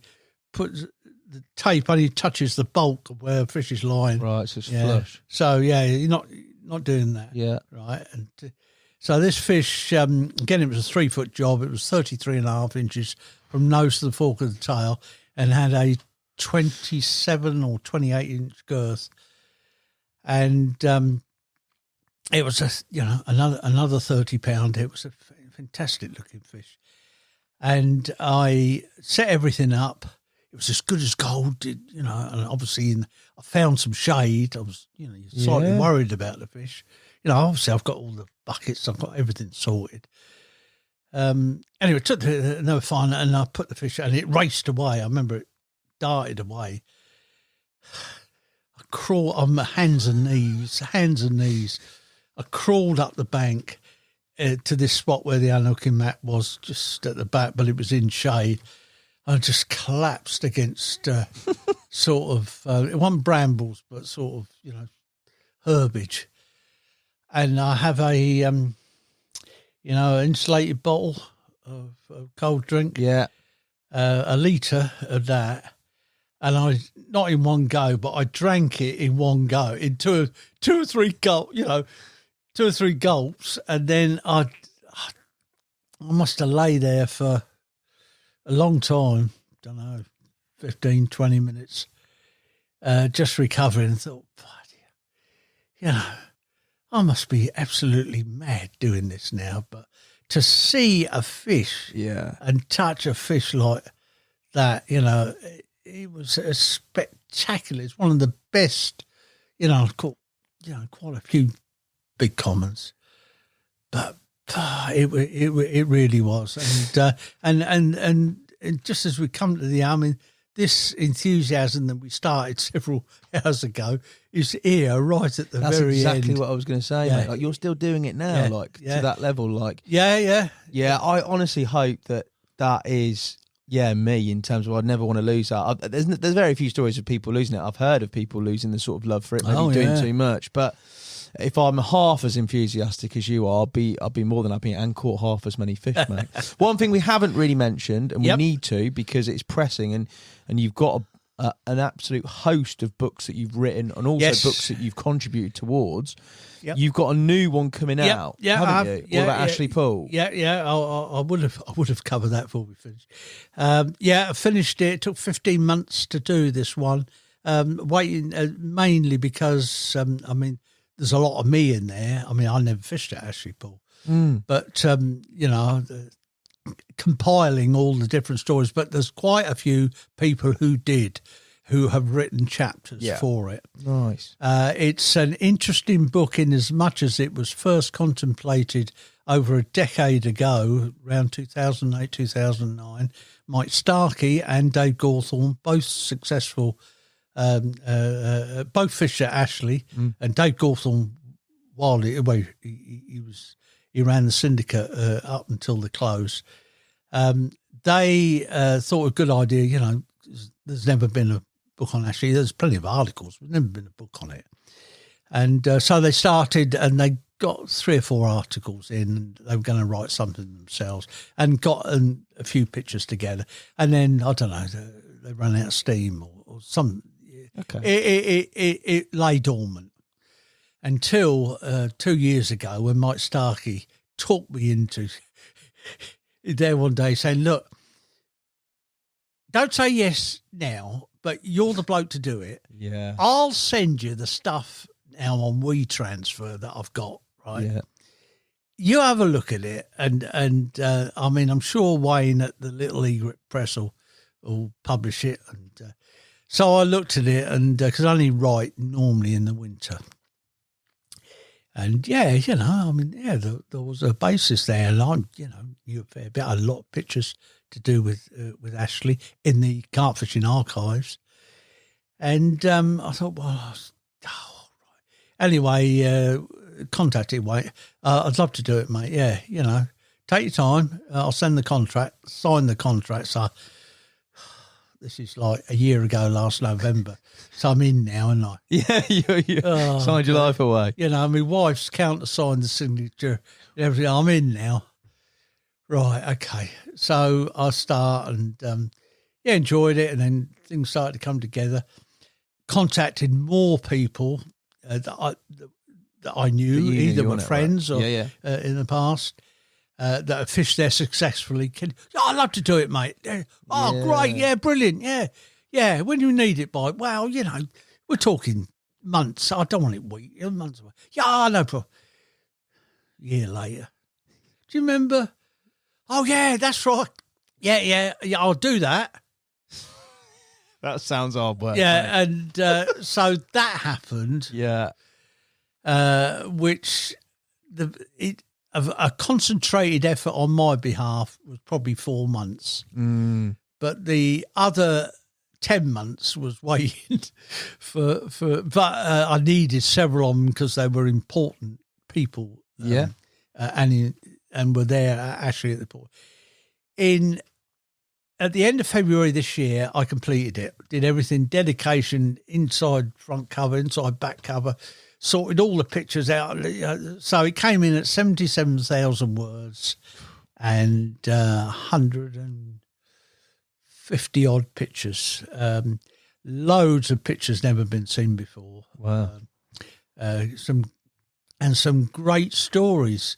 You know, great stories from Richie McDonald. You know, great Jack Hilton stories, Tom Minterham stories, Dave Powell, catching with snow on the ground, catching lucky, that fantastic big leather. And then, and the thing with the book is that there is a beginning, a middle, and there is an end. Yeah, there is. So, not like, Red Mile Pool goes on, and whatever lake, from the 30s is still around now. No, that never, no. And Dave Gawthorne ran the syndicate for the longest, which I think was 17 years. And in 2010, he had to walk away, and the Otters got in. That was that. The owner, became disillusioned. He moved. The new owners weren't interested. There had been some restocking after the Otters, but with small fish. Yeah. No, not interested in anglers here, and that's the end. So, and the beginning starts in the 60s, Mad, isn't it? So, yeah, sometime, I don't know, in the autumn, maybe around autumn time. But you've got a load more out there already, mate. If you can get hold of them, that whole documentation of history is clearly another passion of yours within carp fishing, isn't it? You've got the surface fishing, which we talked about, and you've talked about it so enthusiastically, it makes me want to go now. And then the whole sort of worming in the edge, that whole scene through the years. That's exciting too. As well as the sort of this history element, which is another factor. Yeah, I mean, this picture, gathering the pictures, I got a lot when we did Carp Talk, for instance. Yeah. But the scale of it all is quite unbelievable. There's two statistics I'll give you. The first statistic is my son, my elder son, who is in IT, very kindly updates my system now and then. When he updated the system last time, which was about 18 months ago, so that, new hardware and software, and purges the system, right? Gets everything sorted. Now, this is 2 years ago now. Do you know the historic carp fishing picture file has a little over 10,000 images in it? Over 10,000 images in there. Unbelievable. I am the one-stop shop. Yeah. They come to. I've just done it, I'm supplying pictures. Oh, I don't mind. Just a credit, that's all. I'm happy with that. People say, well, no, there's nobody else. I can't believe it. There's nobody else got a picture of that. Where did you get it from? I said, well, I don't know. I've maybe had that picture 20 years, or something like that. I'm just thinking from our future podcast guests, you are absolutely perfect, Chris. Anyway, and the other statistic is, which I did mention on another podcast recently, but it's still a mind-blowing statistic. From way back, I collected the big fish list, which was 40-pounders caught in this country. So we've come from a situation of 1981 where there was one recorded 40-pounder caught that season by Jan Wentzke, my mate, the North Lake fish, which became Basil. Basil, yeah. That was the only recorded to when it became, because every year in Carp Talk I produce this list, probably in the Christmas edition or something like that. It became absolutely unmanageable because there were so many. That last, I can't remember what year it was I finished it. That year there was over 700 individual, not the same fish, not individual fish, individual captures of 40-pound carp. Wow. There were over 700, and I thought I just can't keep up with it. So I thought, right, well, I won't do it 50 pound. I'll put it into a niche, well-controlled market, 60 pound plus, right? So I started the 60 pound plus list. I updated that recently. What's that at now? Unbelievable. You ready for this? I'm ready for it. At least, because I won't have all of them. No. Some I know about a grapevine fish that other people won't, but I won't, There is at least 164 60-pound carp, individual carp captures in this country. That's ridiculous, isn't it? 164. That is ridiculous. It's absolutely, I thought I was putting it out of reach. So there you go. So you got those two amazing statistics. I mean, to look through that historic picture file on screen is a trek. Obviously, I could search and somewhere I've done scans and haven't put any identifier on. Difficult to do. I was trying to find a Hutchinson picture, which I hadn't put an identifier on. Yeah, it was just a scan number. Yeah, but I did eventually find it. But I don't often get caught out. And I mean, times of them, when I came out of business, and certainly after Carp Talks ceased in 2018, the Mail and the Times, on at me all the time. Yeah. About pictures, but I'm hugely interested in them anyway. The individual fish. I mean, some that have come into the news desk. I remember being in the office several times. I remember Paddy Webb once saying to me, "Come and have a look at this, Chris. I've got some tissues here." Gee, I tell you what it was. It was I think it was the first time we printed a picture of the caravan fish. Yeah. That huge, long, fantastic looking beast, which made front cover. You've seen some, mate, haven't you? I know. Even through the course of this podcast, it gives you perspective of sort of not only what you've lived through, witnessed. We've gone from chapters on Wraysbury through to sort of more modern day angling, but also just the sort of vastness that is a fairly short period of carp fishing history, but a lot's happened and you lived through it all.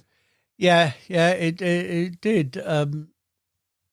As I say, the modern pursuit of carp fishing started after the war, after World War II, I mean, Richard Walker, was the catalyst in amongst it all, way before he caught the record carp. He up until about 1950, 51, he caught 81 doubles by design. Right, I mean, he was head and shoulders above anybody, and very good photographic skills. He had all the pictures, and then did a 30-year run every week in Angling Times. Yeah, impressive. I managed to meet him a few times. First time I met him, I was 24 years old. In 1970, it was like meeting Beckham. Yeah. I was totally and utterly overawed. I remember that. I sent him. Yeah, I better say, well, people have seen stuff like this when I've been at shows, and I've shown people stuff. But when I went to 11 Bearton Avenue, the famous 11 Bearton Avenue in Hitchin, in 1970, he had become the president of the BCSG. Yeah, I had got his address, his telephone number through Peter Mohan, right? And I mean, I was on the committee. I was one of the very, very early members, certainly one of the youngest. And I'd written to him and to Walker and said, is it possible I come and see? I've got some books, like some other. And yeah, got a letter back, yeah, of course you can, when would you like to come? Please telephone me. Anyway, it was arranged. And when I got there that day, the house, I remember, quite a big house, still there now, 11 Bearton Avenue. People go and take pictures of it. Yeah. It's Richard Walker's pilgrimage, where he used to live. And I remember there was a den, fishing den. I remember there was fly tying vice and stuff on a desk. I did go in the garden and look. There were several sheds. The famous Richard Walker fishing shed. I only glanced at the door. Was slightly open. I only glanced. I didn't go inside. I wish I had. I glanced in it while he was with me. I just sort of glanced inside. I mean, so many famous pictures taken in that shed of him and other people, and I had a marvellous time. Right, I was for once short for words. I was listening to him, but I was just full of questions. Right, tell me about Red Mine. Tell me about the monsters. Tell me. And I left. He signed my books, and I got home, and then I wrote him. I never kept handwritten. I never kept. I wrote several times to him. Never kept copy. I didn't. A photocopy or anything. It must have been this first letter. A terrible gushing, over the top, yucky, letter like you cringe. Yeah. The return letter I got from I got a letter straight back from him. Typewritten. I bought in auction handwritten letters to him, but all the ones I've got, and I've got quite a few, they're to me, they're all typewritten. And the opening line, I should have bought that. Because they're all safely stored away in folders. The opening line was something like, "Well, I'm glad you got home safely, Kirsten. You had a wonderful time, but just let me tell you one thing. I don't know what kind of person you think I am, but I've only got the one arsehole." Fair play. And it sort of broke the ice. And he, when I, that's a treasured possession.